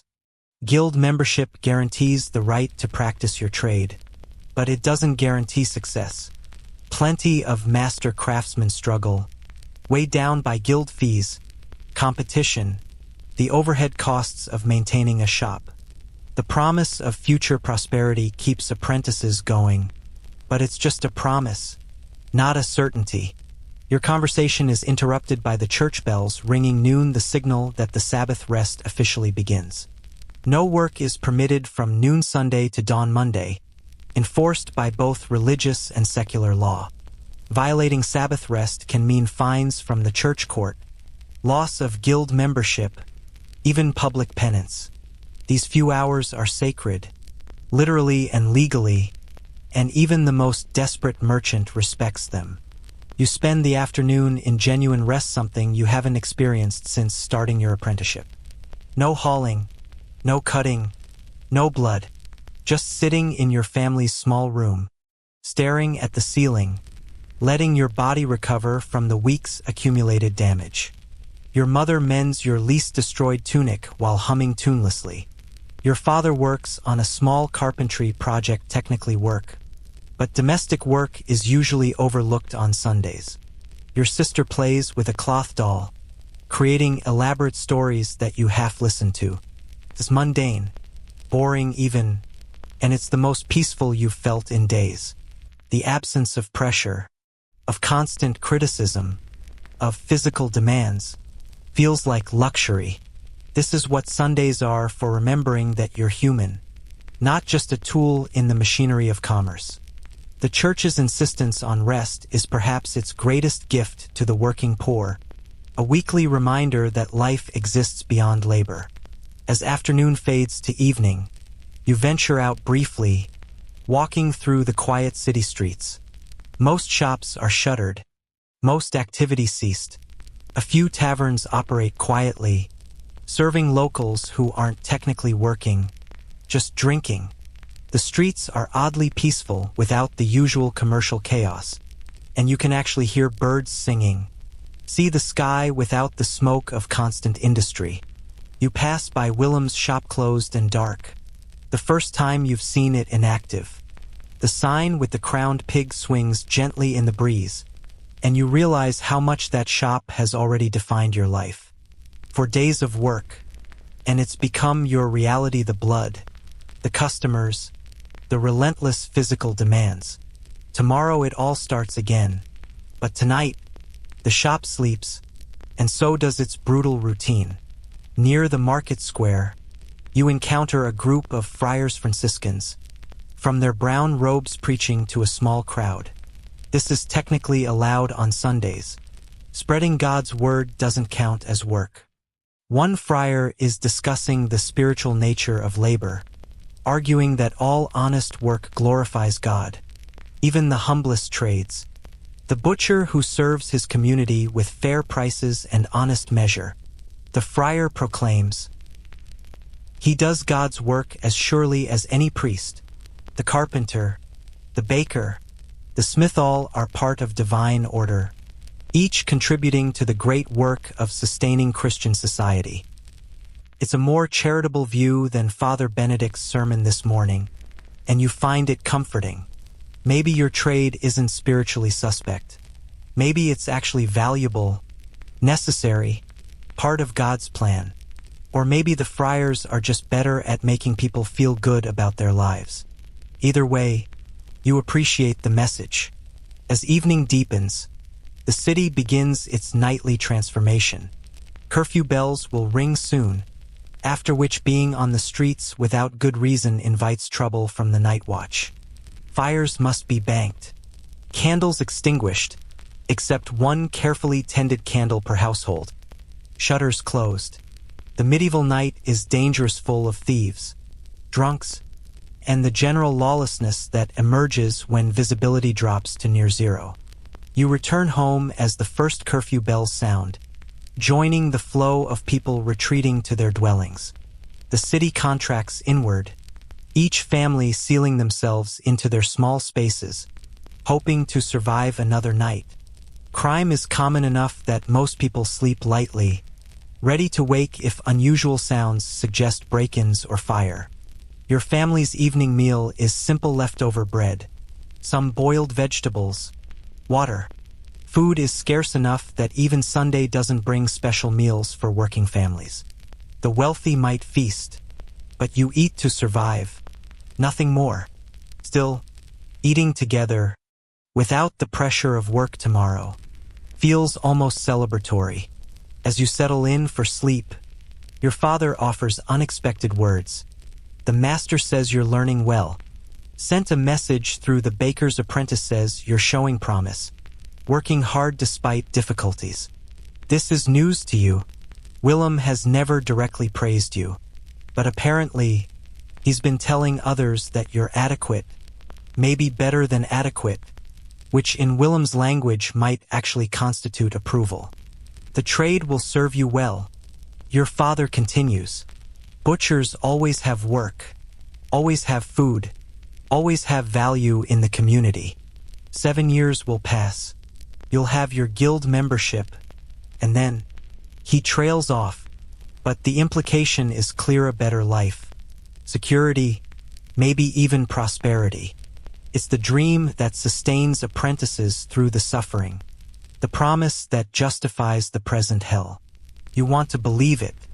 You want to trust that these 7 years of blood and exhaustion will lead somewhere better. But you've also seen enough of medieval reality to know that promises and outcomes don't always align. Still, what choice do you have? This is the path you're on, the only path available to someone of your station. You can endure it or fail, but there's no alternative trajectory. Sleep comes easier tonight, aided by genuine physical rest and the absence of tomorrow's immediate pressure. The shop is closed. The work is paused. For these brief hours, you're not an apprentice, not a tool, just a person resting in the darkness, gathering strength for the week ahead. You dream of clean hands again, but this time the dream shifts. Your hands are clean because you're a master butcher, successful enough to have apprentices doing the bloody work while you manage the business, serve wealthy customers, count profits. It's a fantasy, probably unrealistic, but it sustains you through the night. The idea that suffering has purpose, that endurance leads to reward, that 7 years of hell might actually culminate in something resembling success. Monday will come too soon, bringing new animals to slaughter, new customers to serve, new challenges to survive. But Sunday night offers a pocket of peace, a brief respite in the relentless grind. You sink into it gratefully, storing up rest like a merchant storing grain against famine, knowing you'll need every bit of strength for what's coming. The week ahead will likely bring the same blood, the same exhaustion, the same grinding routine. But maybe, just maybe, you'll continue improving. Maybe Willem's reported praise is genuine. Maybe this impossible apprenticeship is actually survivable. These maybes are thin comfort, but they're all you have, so you cling to them as you drift toward sleep. Outside, the city settles into its nighttime quiet, not silent. Never silent, but subdued. Occasional shouts, distant dogs, the night watch calling hours. The medieval soundscape of a world without artificial light, where night means retreat and morning means emergence into labor's demands once more. Your last conscious thought is a calculation. 1 week down, approximately 363 weeks to go. The math is depressing, but you've survived this week, which once seemed impossible. If you can survive one, maybe you can survive them all. It's not hope, exactly, but it's not despair either. It's just the grim determination that might, possibly, carry you through to the other side of this apprenticeship. And with that thought, you sleep. Monday morning arrives with a cruelty that feels personal. The bells pull you from dreams where you weren't covered in blood, weren't perpetually exhausted, weren't trapped in a 7-year sentence of medieval butchery. Reality crashes back immediately. Your muscles ache despite yesterday's rest. Your hands throb where new calluses are forming over old blisters. And there's a knot in your stomach that's become your constant companion. It's not illness this time, just dread. Anticipatory suffering for what the day will bring. The pre-dawn streets are familiar now, which is somehow worse than when they were strange. You know exactly how many steps to the shop, exactly which broken cobblestone to avoid, exactly where the smell shifts from general urban decay to specific butcher quarter horror. Knowledge doesn't make it easier, it just removes the distraction of novelty, leaving nothing but the grinding repetition of routine. Willem is waiting with that expression he wears on delivery days, part anticipation, part resignation, like a general preparing for a battle he knows will be costly but necessary. Big delivery today, he announces before you've even fully entered. For pigs, 2 calves, and a sheep. Plus we've got that noble household order to prepare. Lord Pemberton's having a feast Friday. Wants specific cuts. Everything perfect. Going to be a long week.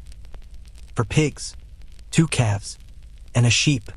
Your brain automatically calculates the work-involved hours of slaughtering, butchering, cleaning. Each animal is a separate project, a complex transformation from living creature to sellable meat. And all of it has to happen while still serving regular customers, maintaining the shop, meeting Willem's standards for quality and efficiency. The first delivery arrives before you've even finished setting UPA farmer with 2 squealing pigs in a cart. Both animals clearly aware that this journey ends badly for them. The negotiation is brief. Willem and this farmer have done business before, and they settle on a price quickly. The pigs are unloaded into the holding pen, where they immediately begin investigating their temporary prison with the desperate energy of creatures who know, somehow, that time is running out. You're getting better at the slaughter process, which is a sentence you never thought you'd construct. The rope work is smoother, the positioning more efficient. Even the killing stroke is becoming more confident. This doesn't make it plaisanterie, still ending lives, still watching intelligence fade from eyes, still feeling hot blood pour over your hands. But it's become mechanical, a procedure your hands execute while your mind wanders to other things. Historians still argue about medieval attitudes toward animal slaughter. Some evidence suggests people viewed it as natural, necessary. Even sacred animals existed to serve humans. Their deaths were part of divine order.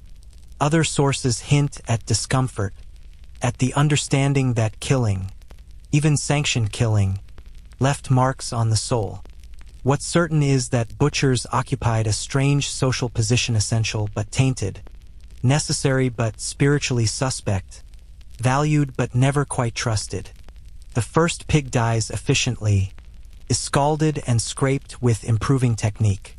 You're halfway through the second when the shop door opens and a woman enters, not a customer. You realize immediately, she's too well dressed for the early hour, and there's an official air about her that sets off alarm bells. Willem notices too, and his posture shifts subtly, becoming more guarded. Master Willem. She greets him formally, producing a sealed letter from her bag. I come on behalf of the Butchers Guild. Master Godwin requires your presence at the guild hall this afternoon for an emergency session. All masters in the city quarter are summoned. She hands him the letter, which bears the guild's wax seal official. Serious, not a request. Willem breaks the seal and reads quickly, his expression darkening. What's this about? He asks, though the letter presumably explains. There's been a complaint, the woman says carefully, about spoiled meat sold from shops in this quarter. The guild is investigating, and all masters must account for their practices. You're to bring your ledgers, your weights, and be prepared to answer questions about your inventory management. After she leaves, Willem is quiet for a long moment, staring at the letter. Then he curses a string of medieval profanity that's impressively creative. Johnston, he finally says. That bastard Johnston is trying to bring guild scrutiny down on everyone, hoping we'll be found wanting and he'll benefit from our punishment. Or maybe one of the other shops did sell bad meat, and now we all suffer for it. This is guild politics at its ugliest. One complaint can trigger investigations of entire quarters. One shop's failure can damage all their neighbors' reputations. And guild discipline can range from fines to loss of license, from public humiliation to outright expulsion. The stakes are enormous, and Willem's usually steady demeanor is cracking under the pressure. Keep working, he orders you, though his mind is clearly elsewhere. Get through the slaughter, prep everything for selling. I need to organize my records, make sure every entry is justified, every transaction documented. If Godwin or the Guild Council finds any irregularity, they'll use it as ammunition. You work through the remaining slaughter alone, Willem having retreated to his record-keeping with obsessive focus. The animals die, are processed, become meat, the routine continuing regardless of human drama. This is one thing about the butcher's trade. The work doesn't pause for crises. Animals arrive, must be slaughtered, must be sold. The cycle is relentless, indifferent to complications. The calves arrive mid-morning, brought by a different farmer. They're young, maybe 6 months old, and there's something particularly affecting about their size, too big to be cute, too small to seem properly livestock. They watch you with enormous brown eyes, and you have to remind yourself that this is the job. This is necessary. This is what feeding a medieval city requires. Killing the calves is harder than the pigs. Not because the technique is different, but because they're more obviously innocent, more visibly confused about why they're here, what's happening. You position the poleaxe, find the spot Willem taught you, and strike. The first calf drops immediately, a clean kill, as humane as medieval slaughter gets. The second requires a follow-up blow, and the guilt of that imperfection gnaws at you more than it should. A quirky historical detail that haunts you as you work. Medieval people believed that animals killed in fear or pain produced inferior meat. The stress, they thought, corrupted the flesh, made it tough and unwholesome. So there was practical incentive for quick, clean kills, beyond just moral consideration. Whether this belief had any basis in reality is something historians still discuss. but it influenced technique, encouraged efficiency over brutality. Small comfort, perhaps, but you cling to it. At least your improving skill means less animal suffering, even if the end result is the same. By midday, all the animals are dead and partially processed. The shop is a disaster of blood and parts, and you're so covered in various fluids that you've stopped trying to stay clean. Willem emerges from his record-keeping, looking strained.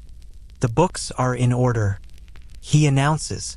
Every transaction accounted for, every waste entry justified.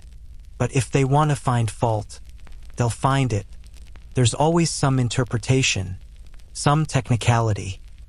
He looks at the shop, at the hanging carcasses, at you standing there looking like an extra in some particularly gory medieval tableau. Clean yourself enough to be presentable, he says. You're coming to the guild hall with me. You're my apprentice. If they question my practices, they might question my training methods. Better you're there to witness whatever happens. The guild hall is in the prosperous part of the city quarter, a substantial timber-framed building that serves as headquarters for the Butchers' Guild. You've never been inside, and as you approach with Willem, the building's significance becomes apparent. This is power's physical manifestation, the place where rules are made, disputes settled, careers destroyed or elevated. The entrance is guarded by two large men who examine Willem's summons letter before allowing entry. Inside, the main hall is already filling with master butchers. You recognize some from seeing them in the market. Others are strangers from different parts of the city. The atmosphere is tense, with clusters of men speaking in low voices, everyone trying to determine what this emergency session is actually about.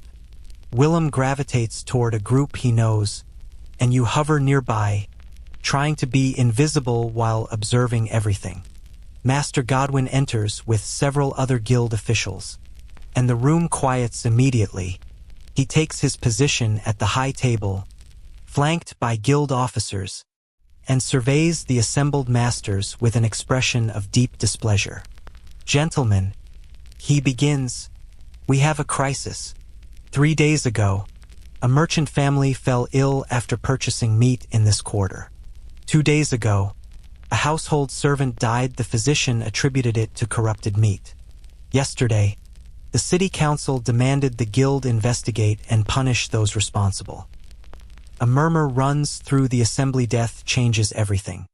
Selling slightly spoiled meat that causes illness is a guild matter, handled internally with fines and warnings. Selling meat that kills someone is a criminal matter, potentially involving city authorities, courts, even execution in extreme cases. The meat in question was pork. Godwin continues, sold from a shop in this quarter 4 days ago. The family described it as smelling slightly off but acceptable after washing. The physician's examination of the deceased revealed symptoms consistent with severe meat poisoning, violent purging, fever, eventual organ failure. You feel Willem tense beside you. For days ago, he sold that borderline pork shoulder, the one you'd marked as questionable. He judged it safe for thorough cooking, sold it at slight discount, and sent it out believing it was fine. Probably fine. Anyway, he'd said, the memory now feels like prophecy of disaster. Godwin continues, the family purchased from Johnston's shop. A collective exhale runs through the room, relief from everyone except Johnston, who stands near the front, his face draining of color. Master Johnston, you will explain your practices regarding meat storage and evaluation of spoilage. The guild and the city require answers, and they require them now. What follows is brutal. Johnston is questioned about his cooling room temperatures, his spoilage assessment methods, his sales practices. He admits to selling meat that was on the edge, but claims it was clearly labeled for immediate cooking. The family's servants contradict this. They say Johnston assured them the meat was fresh, never mentioned any urgency in preparation. The evidence builds against Johnston. multiple customers report similar experiences, buying meat that seemed questionable but which Johnston insisted was fine. His ledgers show irregularities, waste entries that don't match reported spoilage, suggesting he's been selling meat that should have been discarded. The picture emerges of a butcher cutting corners, taking risks with food safety to avoid losses, and finally, catastrophically, killing someone through negligence. The guild's judgment is swift and merciless. Johnston is expelled, his license revoked, his shop to be shuttered, his career destroyed. But that's just the guild's response. Additionally, Godwin announces Master Johnston will be handed to city authorities to face criminal charges.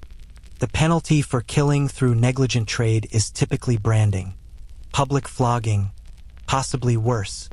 The courts will decide. Johnston collapses, literally, falling to his knees and begging for mercy.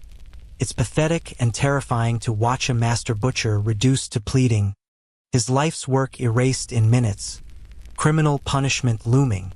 Every master in the room watches with a mixture of horror and relief, horror at Johnston's fate. Relief that it's not them, but also the recognition that it could have been. Any of them might have made similar judgments, sold similar meat, and only luck separated their fate from Johnston's. Let this serve as warning. Godwin continues after Johnston is removed by the guards. The guild's reputation rests on every member's practices. One man's negligence threatens us all. From today, new inspections will occur weekly, not monthly. Any spoiled meat must be disposed of with guild oversight. Borderline meat must be clearly labeled and sold only with explicit warning. These are not suggestions, they are requirements, and violation will result in immediate license suspension. The masters accept these new regulations with resigned nods. No one argues. Johnston's fate has removed any desire to challenge the guild's authority. Willem looks particularly shaken. He knows how close he came to being in Johnston's position, how that pork shoulder could have been the one that killed someone. Pure chance. A customer's cooking method, the particular bacteria presentani variable, could have shifted his fate to match Johnston's. After the meeting, Willem is silent as you walk back to the shop. Finally, he speaks. That pork shoulder I sold 4 days ago, I thought it was fine. I judged it safe. But I could have been wrong. The difference between Johnston's disaster and my success is... what? Luck? Better spoilage assessment? Divine intervention? He shakes his head. This trade walks a knife's edge every day. One wrong decision, one piece of meat that's gone just slightly too far, and your life is over. Back at the shop, Willem implements immediate changes. The cooling room gets reorganized with stricter temperature monitoring, hangs wet cloths that he checks hourly for moisture changes, indicating temperature shifts. The spoilage assessment becomes more conservative. Anything borderline gets discarded, not sold, with detailed waste entries in the ledger. The financial cost is real, but the alternative is Johnston's fate. You're taught the new standards. Smell must be completely clean, not just acceptable. Color must be bright, not just probably fine. Texture must be firm, with no hint of slime. The margin for judgment is eliminated. When in doubt, throw it out. It's expensive, wasteful by medieval standards, but necessary for survival in this newly scrutinized environment. The afternoon brings customers, and word of Johnston's fate has already spread. Everyone knows, everyone has opinions, everyone uses it to negotiate. I hear Johnston was selling spoiled meat. One customer says, eyeing a pork cut suspiciously. How do I know yours is better? Willem handles it with impressive diplomacy. Johnston cut corners. I don't. You've bought from me for years. Mistress, have I ever sold you questionable meat? She admits he hasn't, but still extracts a small discount for peace of mind. It's the new cost of doing business, customers using the scandal to their advantage. and Willem having to accept it because reputation is everything now. The week progresses in this new reality. The slaughtering continues, those 4 pigs, 2 calves, and sheep all become meat. Lord Pemberton's order is prepared with obsessive attention to quality. The new guild inspections mean daily anxiety about whether everything meets standards. Willem is more careful, more conservative, and noticeably more stressed than before. You're learning in this altered environment that medieval butchery isn't just craft, it's constant risk management.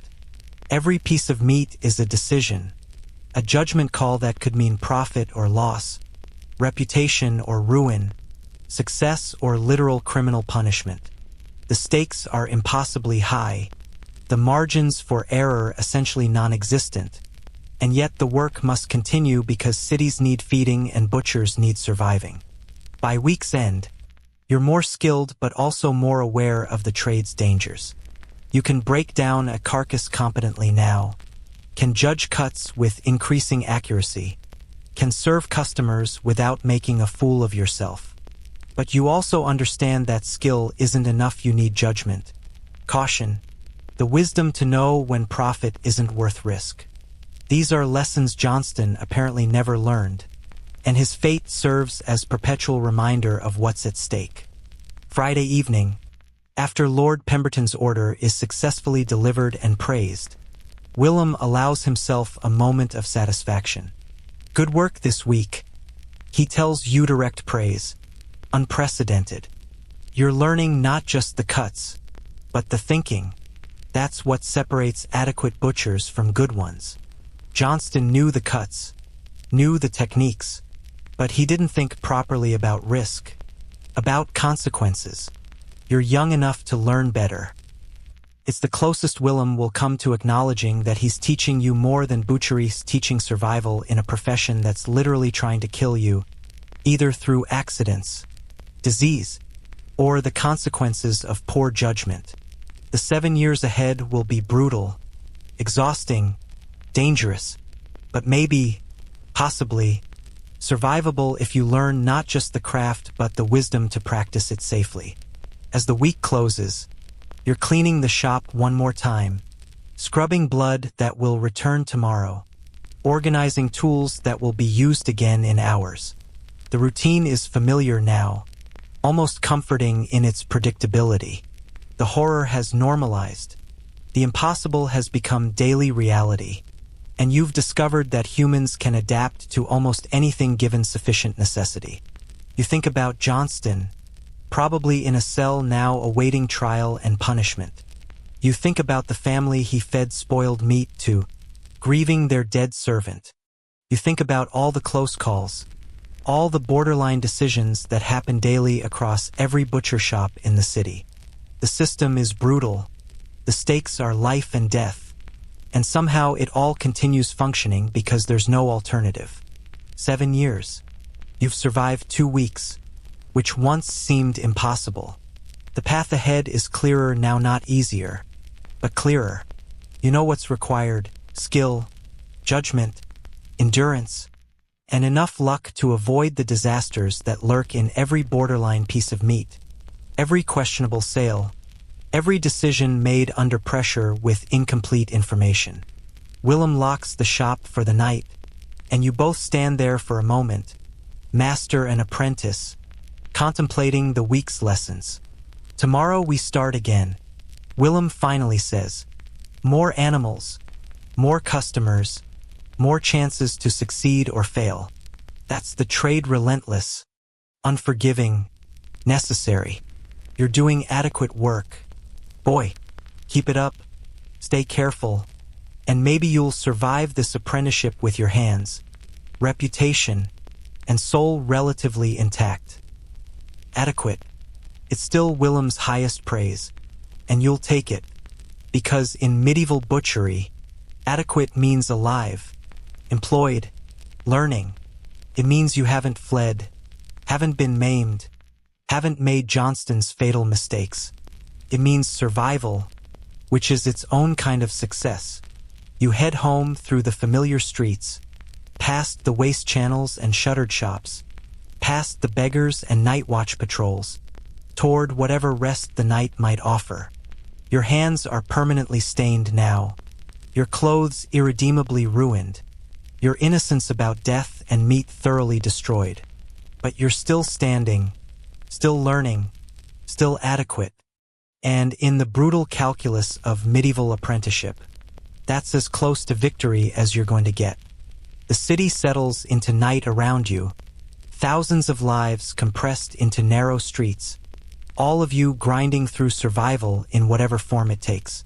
For you, survival means blood and bone, cuts and carcasses, the endless transformation of life into livelihood.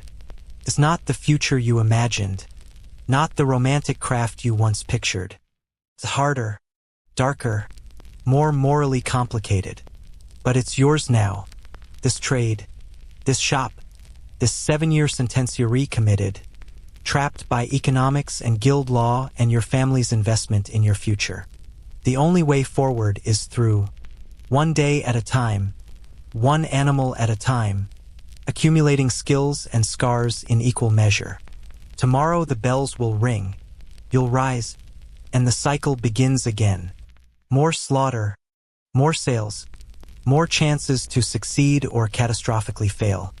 More lessons in the brutal art of medieval butchery, where the line between livelihood and disaster is measured in hours of spoilage, degrees of temperature, accuracy of judgment.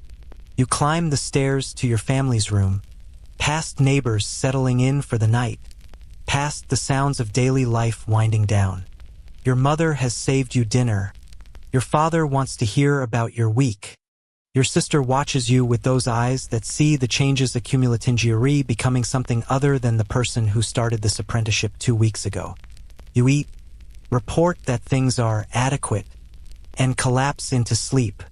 The dreams come they always do now, full of blood and bells, hanging carcasses and guild inspections, the weight of animal death and the fear of human consequences.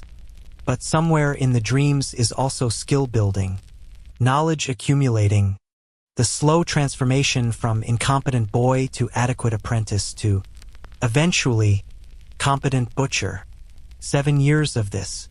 2 weeks down. Hundreds to go.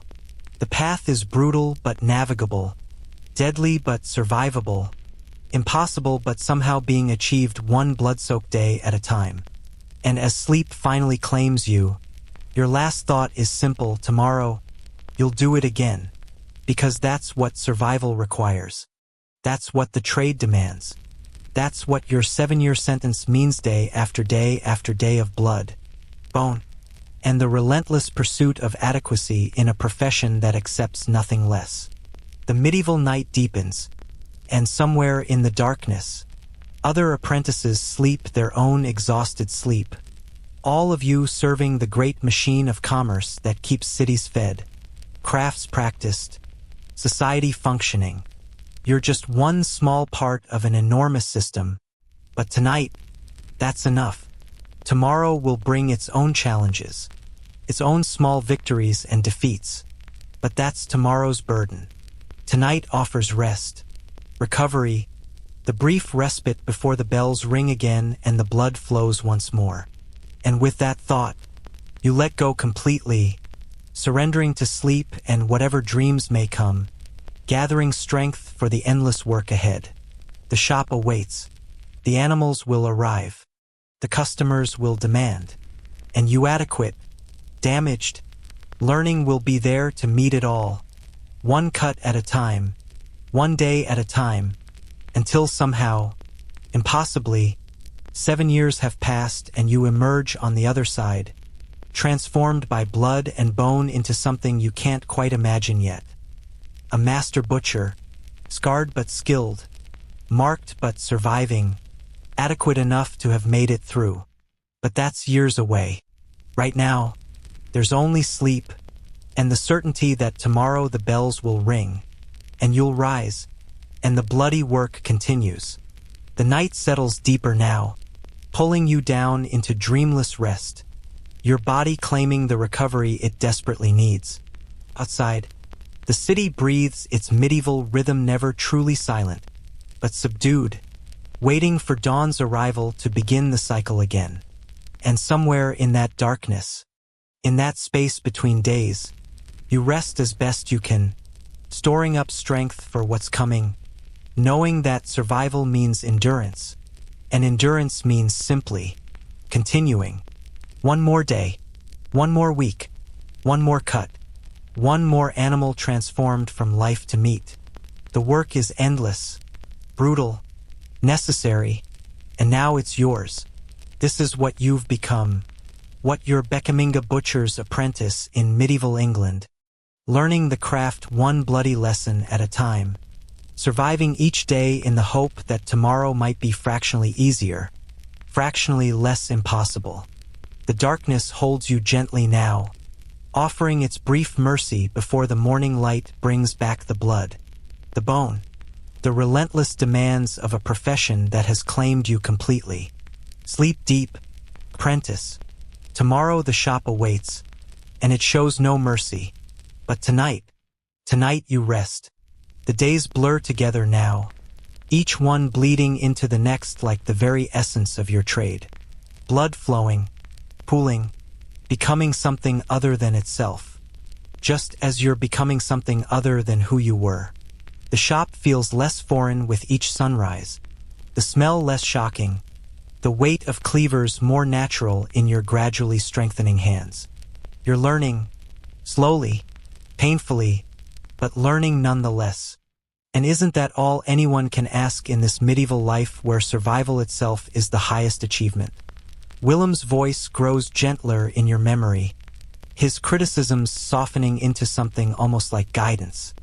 Osmond's lessons echo through your improving technique. Even Mistress Clara's complaints fade into the background hum of a life that's becoming familiar, becoming yours. The Guild's new regulations, Johnston's terrible fate, the constant dance between profit and safety, these are just the rhythms you move to now.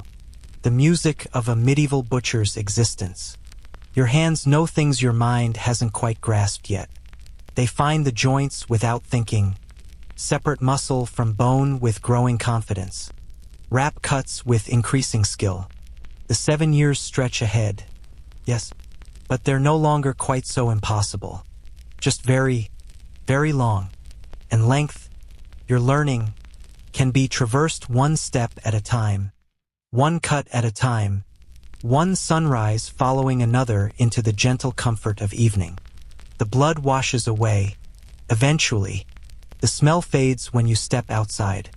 The exhaustion yields to sleep, to Sunday's rest, to the brief moments of peace that punctuate the work. You're surviving this, somehow. Surviving, learning, becoming. And maybe that's enough. Maybe that's all there is. Just the quiet persistence of existing through each day until the next one comes. Softer now, easier, pulling you gently toward whatever future awaits beyond the blood and bone and beautiful, brutal present. Rest now, apprentice. The work can wait. Let the darkness hold you. Let sleep come easy. Tomorrow is just tomorrow. And you've learned that tomorrow, always, eventually, becomes today. And today, you survived. And that's enough.